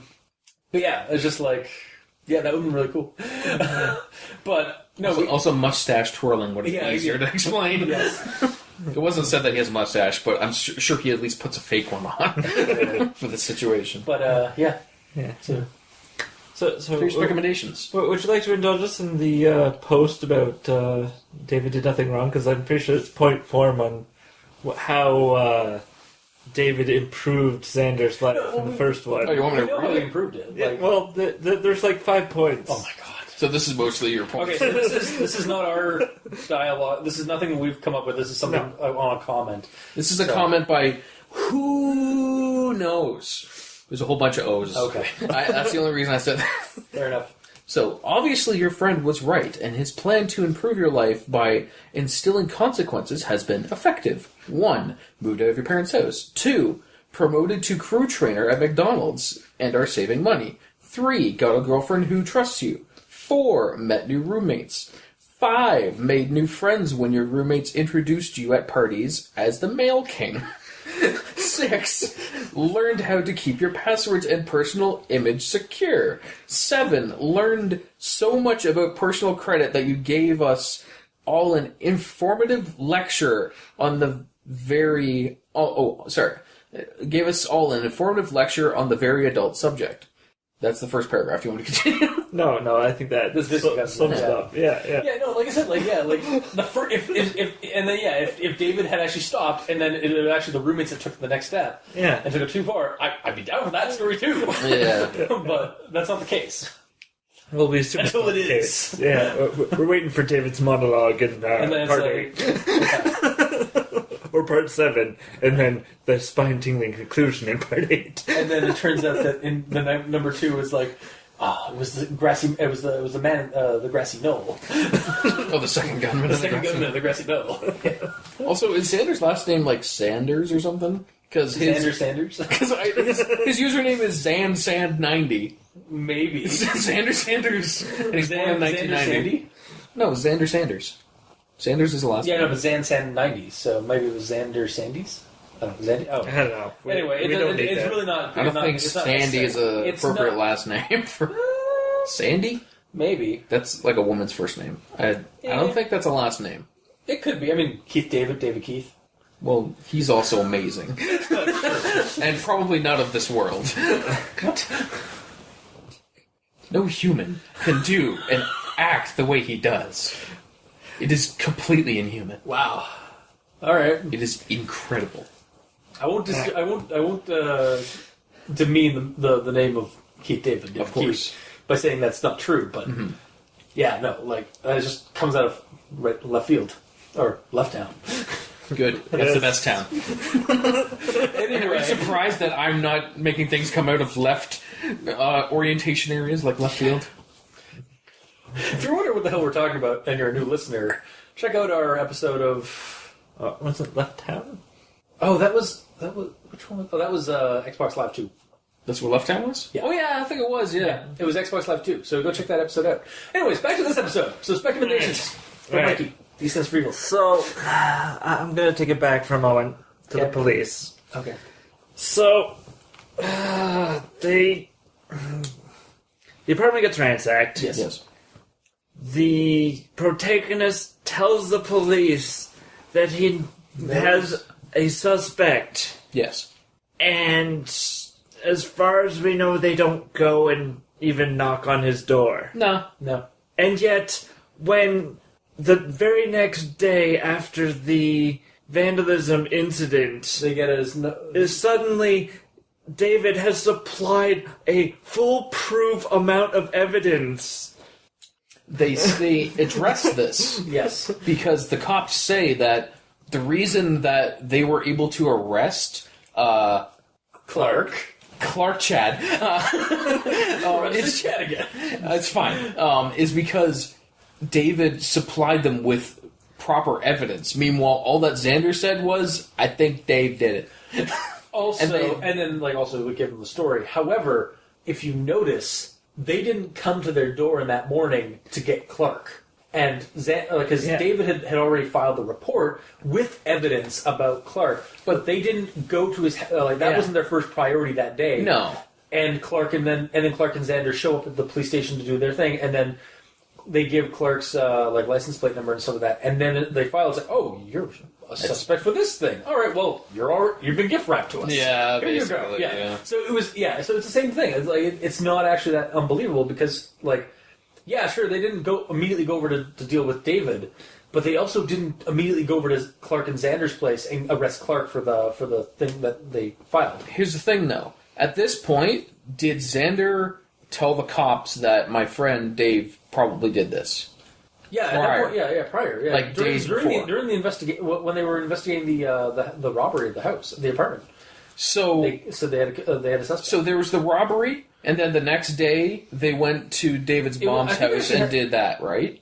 I thought that was overnight or that night, didn't they? Either way, that's Yeah. after. Yeah. So in the police records, they know that Xander said that David King potentially stole all this stuff. But he had no But- substantial evidence. Whereas I'm aware, but then later that day, someone named David King calls in saying that this person stole or graffitied his house. and that they have So wouldn't evidence and they? stuff like that. So wouldn't they kind of already do the same thing they did to Chad Clark? Not necessarily, because he's only a possible suspect, whereas with no substantial evidence, as we were given, like all he has, they gave the victim of the robbery gave them a name for a suspect, but he's not guilty until proven otherwise. And there's not enough evidence to show that he was. They need to get the text to check for fingerprints and stuff like that and DNA.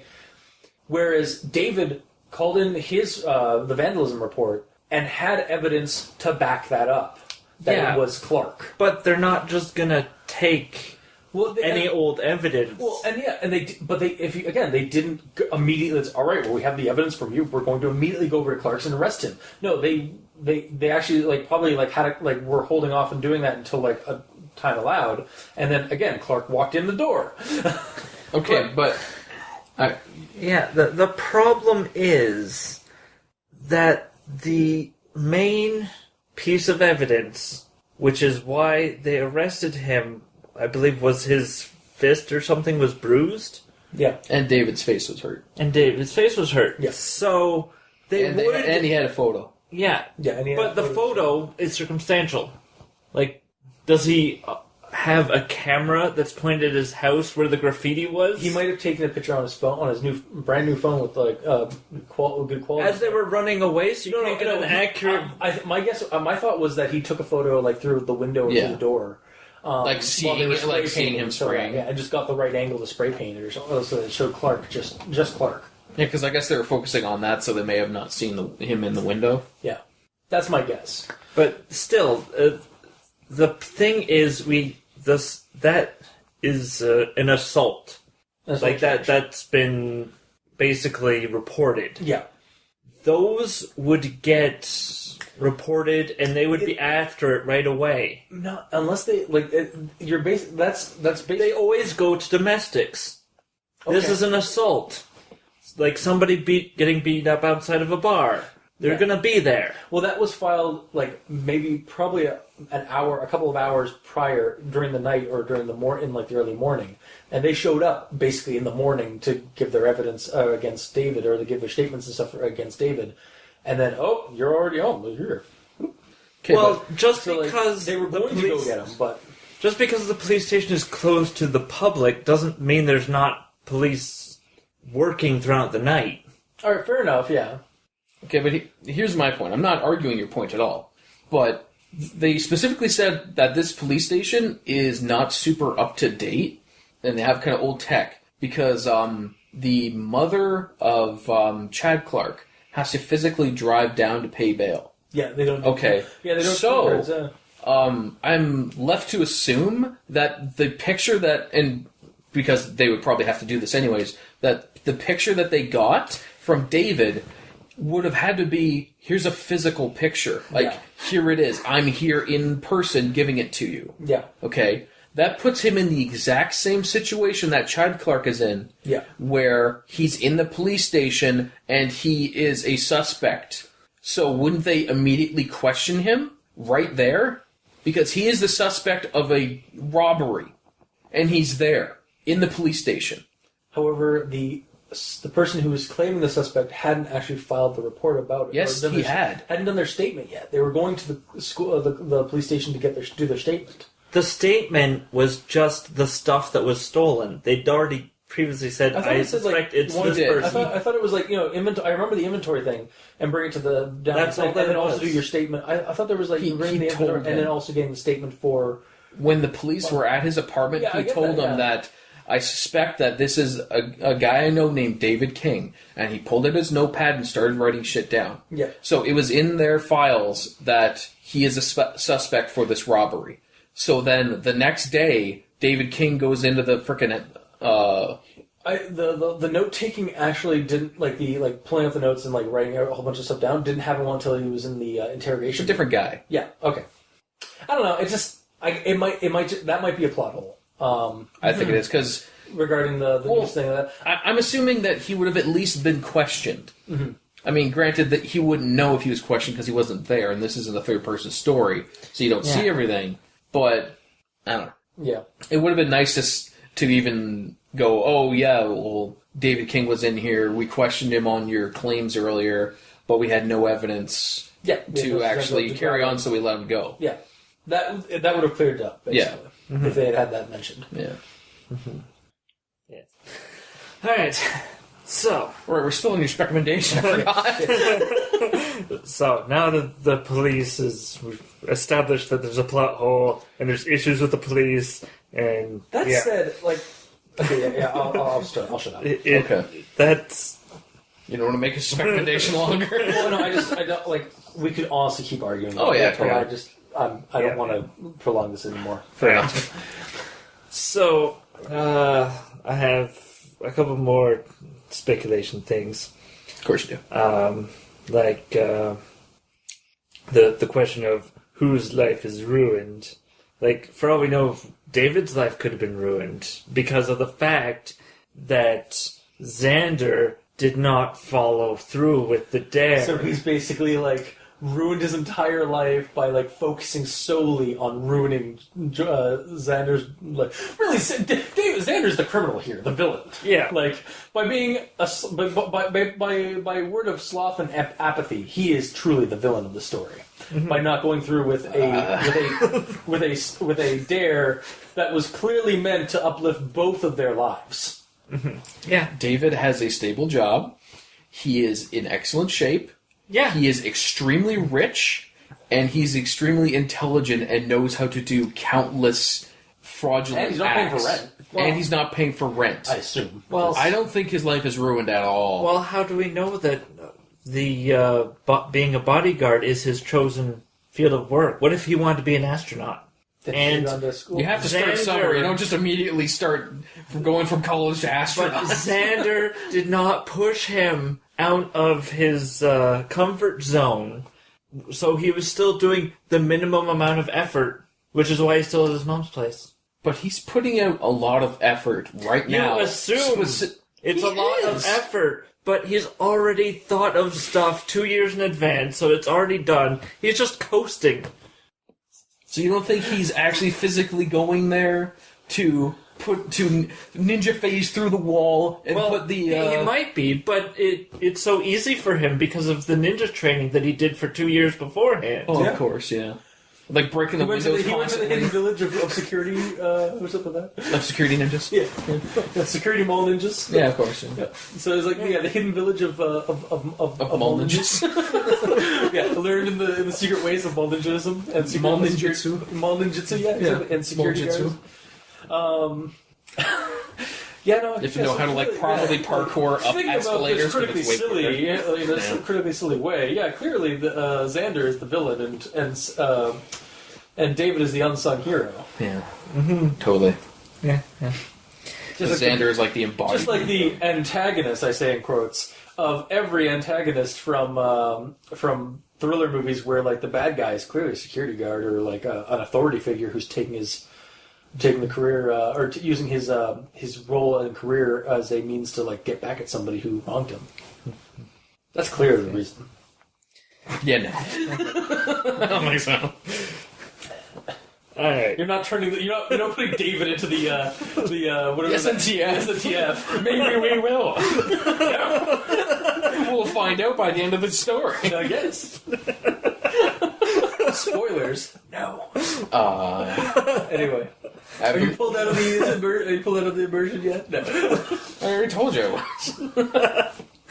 You never know. He might develop supernatural powers by the end, and then he could. I kind of hope he does. I know, me too. It's not going to happen. No, but I kinda it's hope not. it does. Yeah. His supernatural powers, where we find out he's actually a Warframe. Oh, really? Yeah. Damn it. Why not? Fuck it. All right. Continue. All right. Recommendations. All right. This is the So longest recommendation ever. yeah. Granted, I've only seen one other recommendation in my life. And now this is just a thought that was passing, and I just wrote it down. What if Xander is a vampire? Which is the reason he doesn't show up in the picture evidence of Clark spray painting. I mean, Sure. Why not?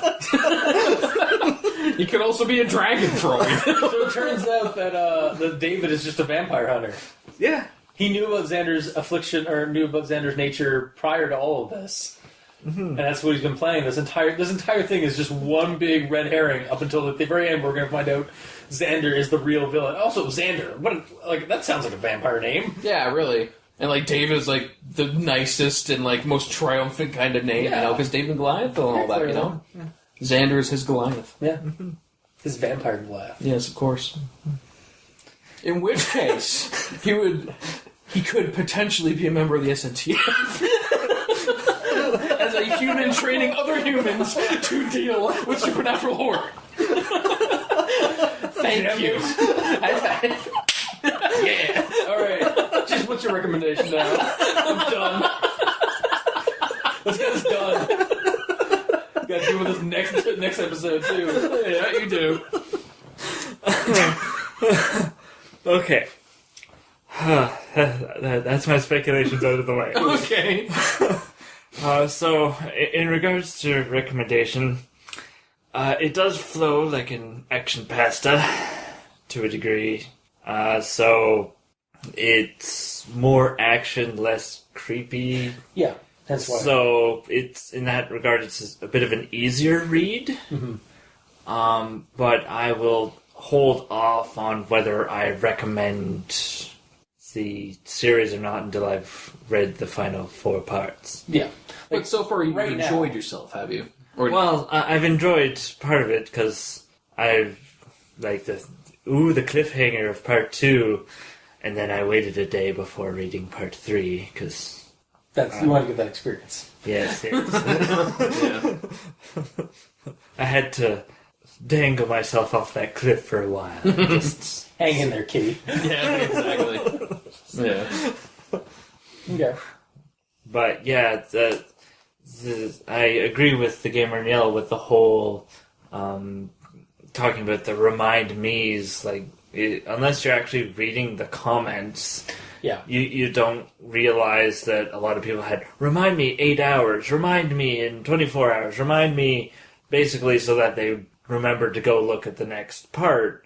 And yes, people are doing that. You can see it in the comments. You don't necessarily need to comment about people doing what they're doing. Well, that part I don't mind, where it's just like people being anxious to hear what's continuing in this horrible story. That's not my immersion breaking. It's specifically him saying that I don't want to give spoilers away. But if he didn't mention that portion about the remind me, because I'm pretty sure it's the same section, It might be, I don't know. then it's just that whole section doesn't really need to be there. Is what. The remind me thing I don't mind, because it's showing, like, if the character is actually posting this online day by day, and he sees the response from people, and he's seeing that people are interested in his story and want to help him, to the point that they're reminding themselves to stay tuned for the next time he's going to post it, that's fine. I can see that happening in the story itself. I can't see it happening in the story that Xander is being like, I don't want to tell you guys, but spoilers, you know? Yeah. I don't want to spoil, like, certain things that happened to me. Yeah. Meanwhile, he's there to tell his story. Yeah. Like, it doesn't matter if there's spoilers or not. Yeah, like, I lost the train of thought. Cool. Yeah. Oh, so there it is. found the train. Like, I get why he says it, because, again, when this series was initially a day-by-day series thing, and so, like, he was addressing things and then mentioning it. I think, honestly, if this story was to get published, like in a book, in a novel or like a novella format, like say Pen Pal was, these things probably could have been edited out to like add to make it more flow more like a like he's telling the story over a course of the thing. Like, again, it's the issue with like binging on something rather than reading it live or watching it live. I don't know. I don't think that would change it, because it would just make it in, like, the different sections are just different chapters at the start of each chapter.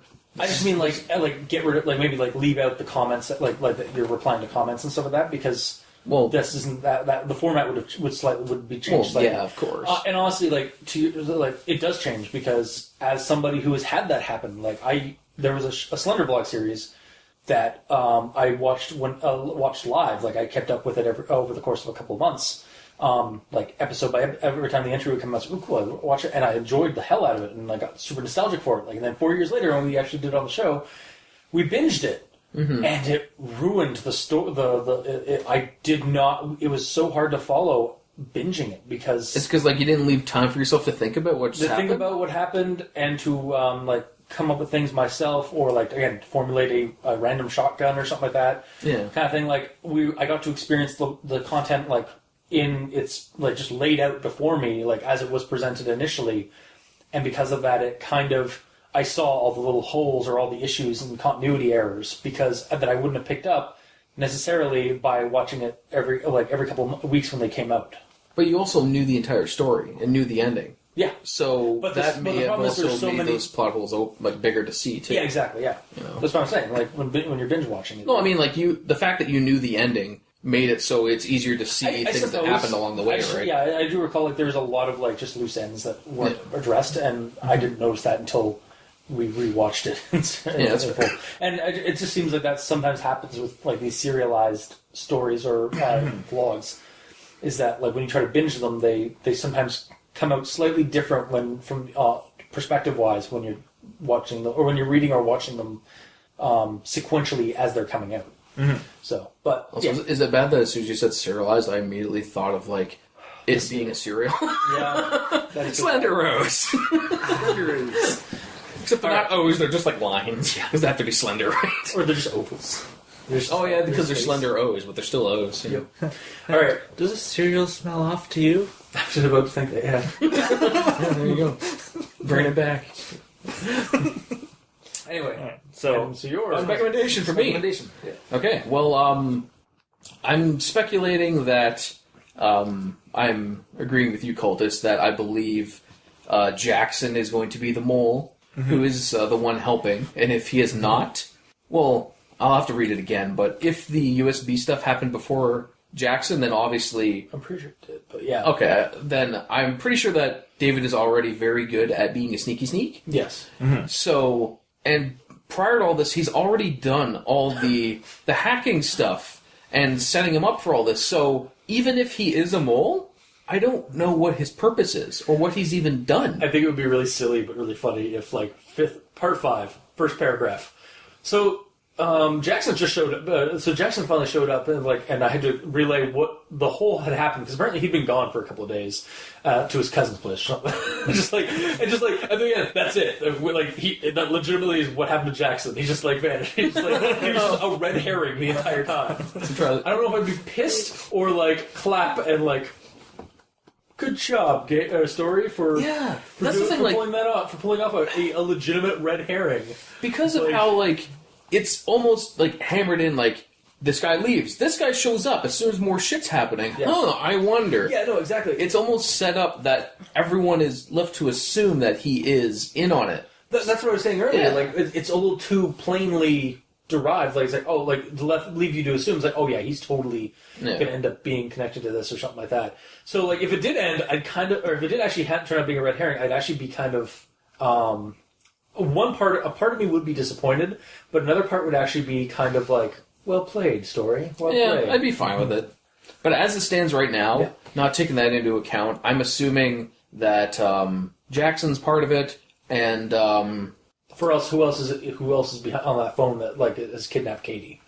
well, that's the other probably one. Jackson. Yeah, no, that's what I'm saying. Because he's not there. Like it's just like I understand that like Dave said that he was he had found some people online to help him out with this stuff, but that could be like to just have some random schmuck like not named or anything like that in the story. Like it's again like you said earlier, as much as I don't find that as plausible, Chantel might be in on it as well. Yeah, I was gonna say. like that kind of thing. Like these characters are almost all of them like that of importance are named.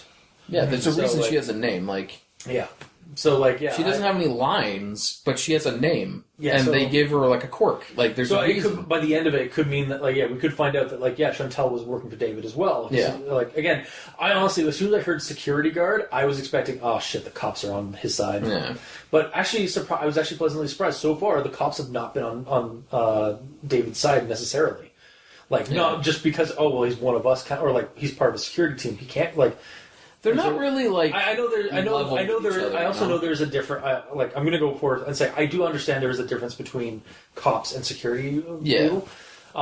It's just like sometimes those do overlap. Yeah, because So- they're both doing kind of the same thing. And They're holding the piece. sometimes security guard people are trying to get into police force. A lot of the time they are, yeah. So I understand there is a difference with that. As soon as he said security guard thing, I was like, oh shit, he's gonna have like David is or Xander is fucked. Well, he's probably fucked anyway. Oh yeah, yeah, for sure. Then again, he's writing this still, so he Yeah, can't be he's too still on the run. Yeah. still alive. But either way, yeah. speculation. Those two are in on it, and I don't really know where it's going to go from here because he's obviously not going to kill him, and everyone else is gone. So the Yeah. only other people he can mess with are Hernandez. the cops. But I don't know how much he's going to mess with White. cops because that's just going to make it worse on him. Escalation. Like I guess he's killed a roommate, or he's killed a secluded isolationist gamer roommate. Yeah. What's to say he's not going to escalate and start like basically say, oh, you think the cops are going to help you? Like, and there was an explosion. The The entire police station was destroyed. Exactly. It's like, oh shit. I mean, it could go anywhere. It could go full blown like just out of the thriller pasta aspect, or like go more heavily into action pasta, and like David is taking it way too far. Like he's literally destroyed a precinct. Yeah. Or the other thing that we mentioned earlier, we could go into the supernatural route. Yeah. Maybe part of the reason he's doing this because he tapped into evil forces and such, and give him the ability to face through walls and put USBs into things. But yeah, I'm excited to see how it goes. But so far, I've enjoyed the read. It's been very easy to read. There hasn't been any situations where I had to like read something a few times to get an image. Like it is all very smoothly put out. Yeah. There's obviously some problems because we've been talking about them, but At length. but nothing's perfect, you know. Yeah. Honestly, this is and not to steal your thunder, but like honestly, this is probably one of the better written stories we've done on the show. It's because and the fact it that has time to flesh things out, right? So sometimes that doesn't help. Like we've had a happy. I have not read yet, and I dread it. But we'll see. Like that was this was. Oh, but then again, like it seems like the Reddit NoSleep stories, when they're serialized, they either kind of like continuity issue written, but a lot of the times when we get them, they are also fairly well written. Yeah, like these people are writing are much like they're not. I mean, this is all amateur writing, or but they care more, or hobbyist writing. Yeah, but yeah, or like not so they care more. It's just like they are a little bit more proficient than than other ones. But yeah, like this one seems like a step above what we usually read on the show. Yeah, it really does. I mean, partially it's because the length of it has all that time. Yeah. Because to get that information into a quote-unquote normal-sized pasta, there'd be no descriptions of anything. Or like because they wouldn't take their time. Like they'd fall into that trap. Like this one feels like the guy didn't just write it in the comment in like the feed. Like he copied and pasted it from a larger document that he basically has made up. Which is, I believe, the way that it should be. Because then you're taking the time to do it. Taking the time, it feels like it's an edited piece. Like there are some things that are wrong with the story, grammatically and spelling wise. Very few, though. Like to make me suggest that this guy's either really good at spelling grammar or that they actually did some really decent editing. Continuity wise, I mean, it's not perfect. Like there is. But it does feel like a well-researched story, just maybe not entirely fully researched. Like, again, we had some issues with, like, we both come up with some issues regarding the police thing and the fraud stuff. But again, like, it feels like he did some work at least. Like, more than we can say for some stories that just like, oh yeah, the cops did this, they did nothing. Well, it's basically just traditional, like, stereotypical, like, story cops. Yeah, cops are usually so stupid. And where we've ended up in the series, it was like, this person obviously has no idea how the justice system works, even on a layman form. Whereas this one, again, I'm not by no means well versed in the justice system or like how this stuff conducts. But I know, like logistical fallacies in the story there's a few of them, but they're not that bad. Like all in all, it felt grounded enough that I could suspend my disbelief and think this is a realistic. Yeah, for sure. And I kept my immersion for most of it. Like I stumbled a bit at that one part about spoilers, but regardless, when you read the story, you get into it and you enjoy it. Yeah. So far, I'm recommending that you read it because it's like far it's okay. Yeah, I normally don't like just like mundane ones that don't go anywhere, but this is. Like it doesn't feel like a lot's happened. Like you're saying, like it's not too horrible yet. Like yes, there's been a death, but that's because it's a really slow burn. But because it's a slow burn, you kind of get more attached to the characters and you get more immersed into the story. So when shit does actually hit the fan, showing you how simple things are now. Then you see like how much has changed and how crazy it is now. Like this would be less like if this was to be adapted to film, this would be less of a horror movie and again more of a thriller movie where it's like Phone Booth. Like that kind of a movie, like thriller. Okay, is what I was thinking. Like where because it's action, but there's also suspense and like, is the character going to make it out of this? Like, what the fuck's going on? And like, it's a mundane terror because it's like again, there's a sniper in a building, and but you can't figure out which window he's sniping from, and this guy's stuck in a phone booth, and he's got the fear of death all around him, or like he's not sure, and he's working with it. He's online on the phone with this genius madman.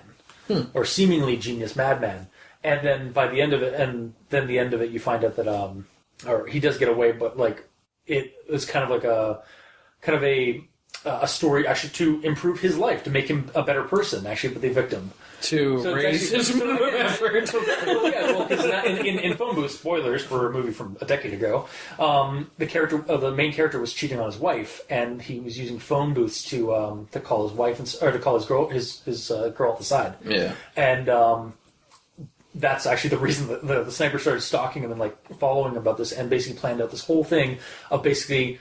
He couldn't leave the phone booth until he basically confessed to all the people who he had wronged. Yeah, and by the end, he's the true hero. And basically, like the villain actually got away in that movie. So good, because as bad as that is, like that's like it's like also like the original Saw movie. As gore porny as that is, actually that whole movie, like that, the message of that first movie was basically this terminally ill engineer who had been fucked by the government system and like by all these douchebags and some of that because of like bureaucracy and some of that, basically designed this thing to give said douchebags and some of that give them the chance at a second chance in life. So basically, like all the traps were workable, but you'd have to sacrifice something, or you'd have to like there were ways of getting around them without hurting yourself or maiming yourself. And if they survived, they suddenly had a new view on life, or like a better view on life, and so that was the whole. And again, it was a thriller, more on the horror side because of the whole like what happened. But it was basically the same kind of situation, whereas the villain is trying to improve the lives of these, or trying to make these assholes less assholes. Are they really that big of assholes? They deserve it though. Some of them were, some of them were like they would basically like. Again, like so they fucked. Like one of them, I think, screwed were the same kind of thing. That this terminally ill guy lost everything because he was terminally ill, and the bureaucracy basically fucked him over. And so he decided to get revenge on people like that caused that kind of thing. But again, I think we're getting sidetracked. Yeah, no, we are. Yeah. So basically, the point is like I think what we're getting around is. So, do you actually recommend it, or you don't recommend it as right now, or? I'm waiting to see where it goes. Okay, so he's enjoying himself so far. In certain angles of it, yeah. I've been enjoying myself, so I'm looking forward to what happens next. I kind of want, like, I think it would be kind of interesting if it did go a supernatural angle. It's not going to go supernatural angle as much as we want. No, it's but not. But if by the end it turns out that he's actually doing all this to appease some like dark lord or something, or some dark entity, totally. That's siphoning like basically the misery. Like, the minimum effort is actually what like what's feeding this creature or something like that. So that's what he's doing. But yeah, it's not going to be like that. It's going to be more like Phone Booth or like those kind of thriller stories. So, but that's still not a bad thing. Like I'm enjoying what's going on. I am wondering if by the end we are going to get some weird or some like kind of like betterment message like. Of improvement, because it initially kind of gave you that, like that's what like made his life a little bit better, like Xander's life. But then it's been taking more far to like the horror angle. Yeah. So, all right. So it's not really going to horror yet. I mean, like, yeah, horror in like real like terrible shit and stuff like that. Yeah. Or, like, freak and like being worried about like your money, your job, your friendships, your relationships, stuff like that. That's the horror. That's what when I say horror in this instance, it's not so much the genre, so much as like the feeling or the atmosphere that's being built up. And again, that's why the genre for this would definitely be more thriller than horror. Yeah. So I guess are we done for? All right.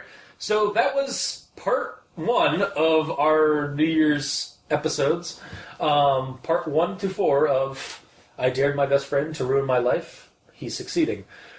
So tomorrow you can check out the next one, or whenever you get around to watching this or listening to the series, or listening to this episode, you can just go to the next episode. No, don't binge listen to this. You got to listen to them one at a time. Yeah, you have to like let it settle. Yeah. So we'll see tomorrow or whenever the next episode is, or whenever you listen to the next episode. If the series actually continues forward with the right pacing that it has been generating, and see exactly what happens between Xander and David. Yeah, I really hope it doesn't fall flat because I really wish it. It's got a really nice slow burn, and it's just a nice curve. Yeah, at the time of this recording, we have not read the rest of it. We actually held off reading it. Until next time, I have been your. Oh, actually, do I want to do the intro? All right. So if you like what you heard, if you didn't, leave us a comment in the comment section below where this gets posted, whether it be on QB6, Facebook, YouTube, Tumblr. We're on Twitter. Send messages to me or Mikey. Mikey's at the E Stands for Evil. I'm at Review Cultist. The Gamer in Yellow is on Xbox Live at The Gamer in Yellow without the W, because Xbox hates them. You can check out the title cards for each episode at Al Dente Rigor Mortis on crazyonstudios at tumblr.com or on our YouTube channel, Al Dente Rigor Mortis, where the video episodes are. You can send us emails at aldenterigamortis@gmail.com. That's ALDENTERIGAMORTIS@gmail.com, where you can leave us suggestions for other creepypastas you'd like us to discuss on the show. We will be covering, at some point down the line, the sequel, I'm sure. So It's called I'm Sure. no, I think it's actually like a slightly modification of the. I dared my friend to ruin my life. I think it's like I dared my friend to end my life, or something like that. But I figured out. yeah. We'll get to that one at some point. Maybe next New Year's. Oh, great. We'll hold off that long. Maybe, I don't know. The future is variable. You can also, if you'd like to support the show, you can go to Patreon. Look up Al Dente Rigor Mortis and choose the backer tier you'd like to support us at. We have extra episodes, behind-the-scenes content, art, special episodes from Mikey, the Sense for Evil, and Gamer in Yellow, basically catching up on old stories that they haven't actually read, and then riffing on our old shows. So just fun stuff like that, and it all goes to helping the show grow, or at least keep the hosting bills at bay. And to our patrons right now, thank you immensely. You are keeping the hosting bills at bay right now. Those monsters, those squamous creatures that just coming through the dark spaces. Anyway, yes, thank you immensely. And so until next time, I've been your host, Review Cultist. I'm Mikey. The E stands for evil. And I'm the Gamer in Yellow. And this has been Al Dente Rigor Mortis. Happy New Year! Sleep well.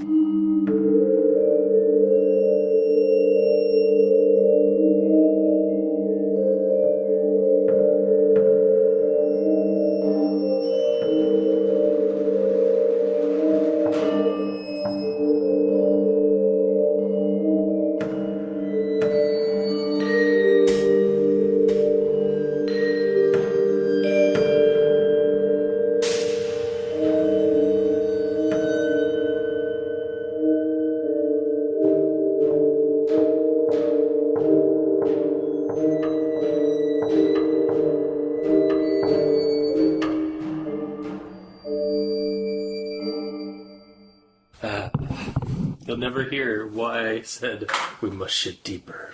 We must shit deeper. We must shit deeper. We must shit deeper. We must shit deeper. We must shit deeper. We must shit deeper. We must shit deeper. We must shit deeper. We must shit deeper. We must shit deeper. We must shit deeper. We must shit deeper. We must shit deeper. We must shit deeper. We must shit deeper. We must shit deeper. We must shit deeper. We must shit deeper. We must shit deeper.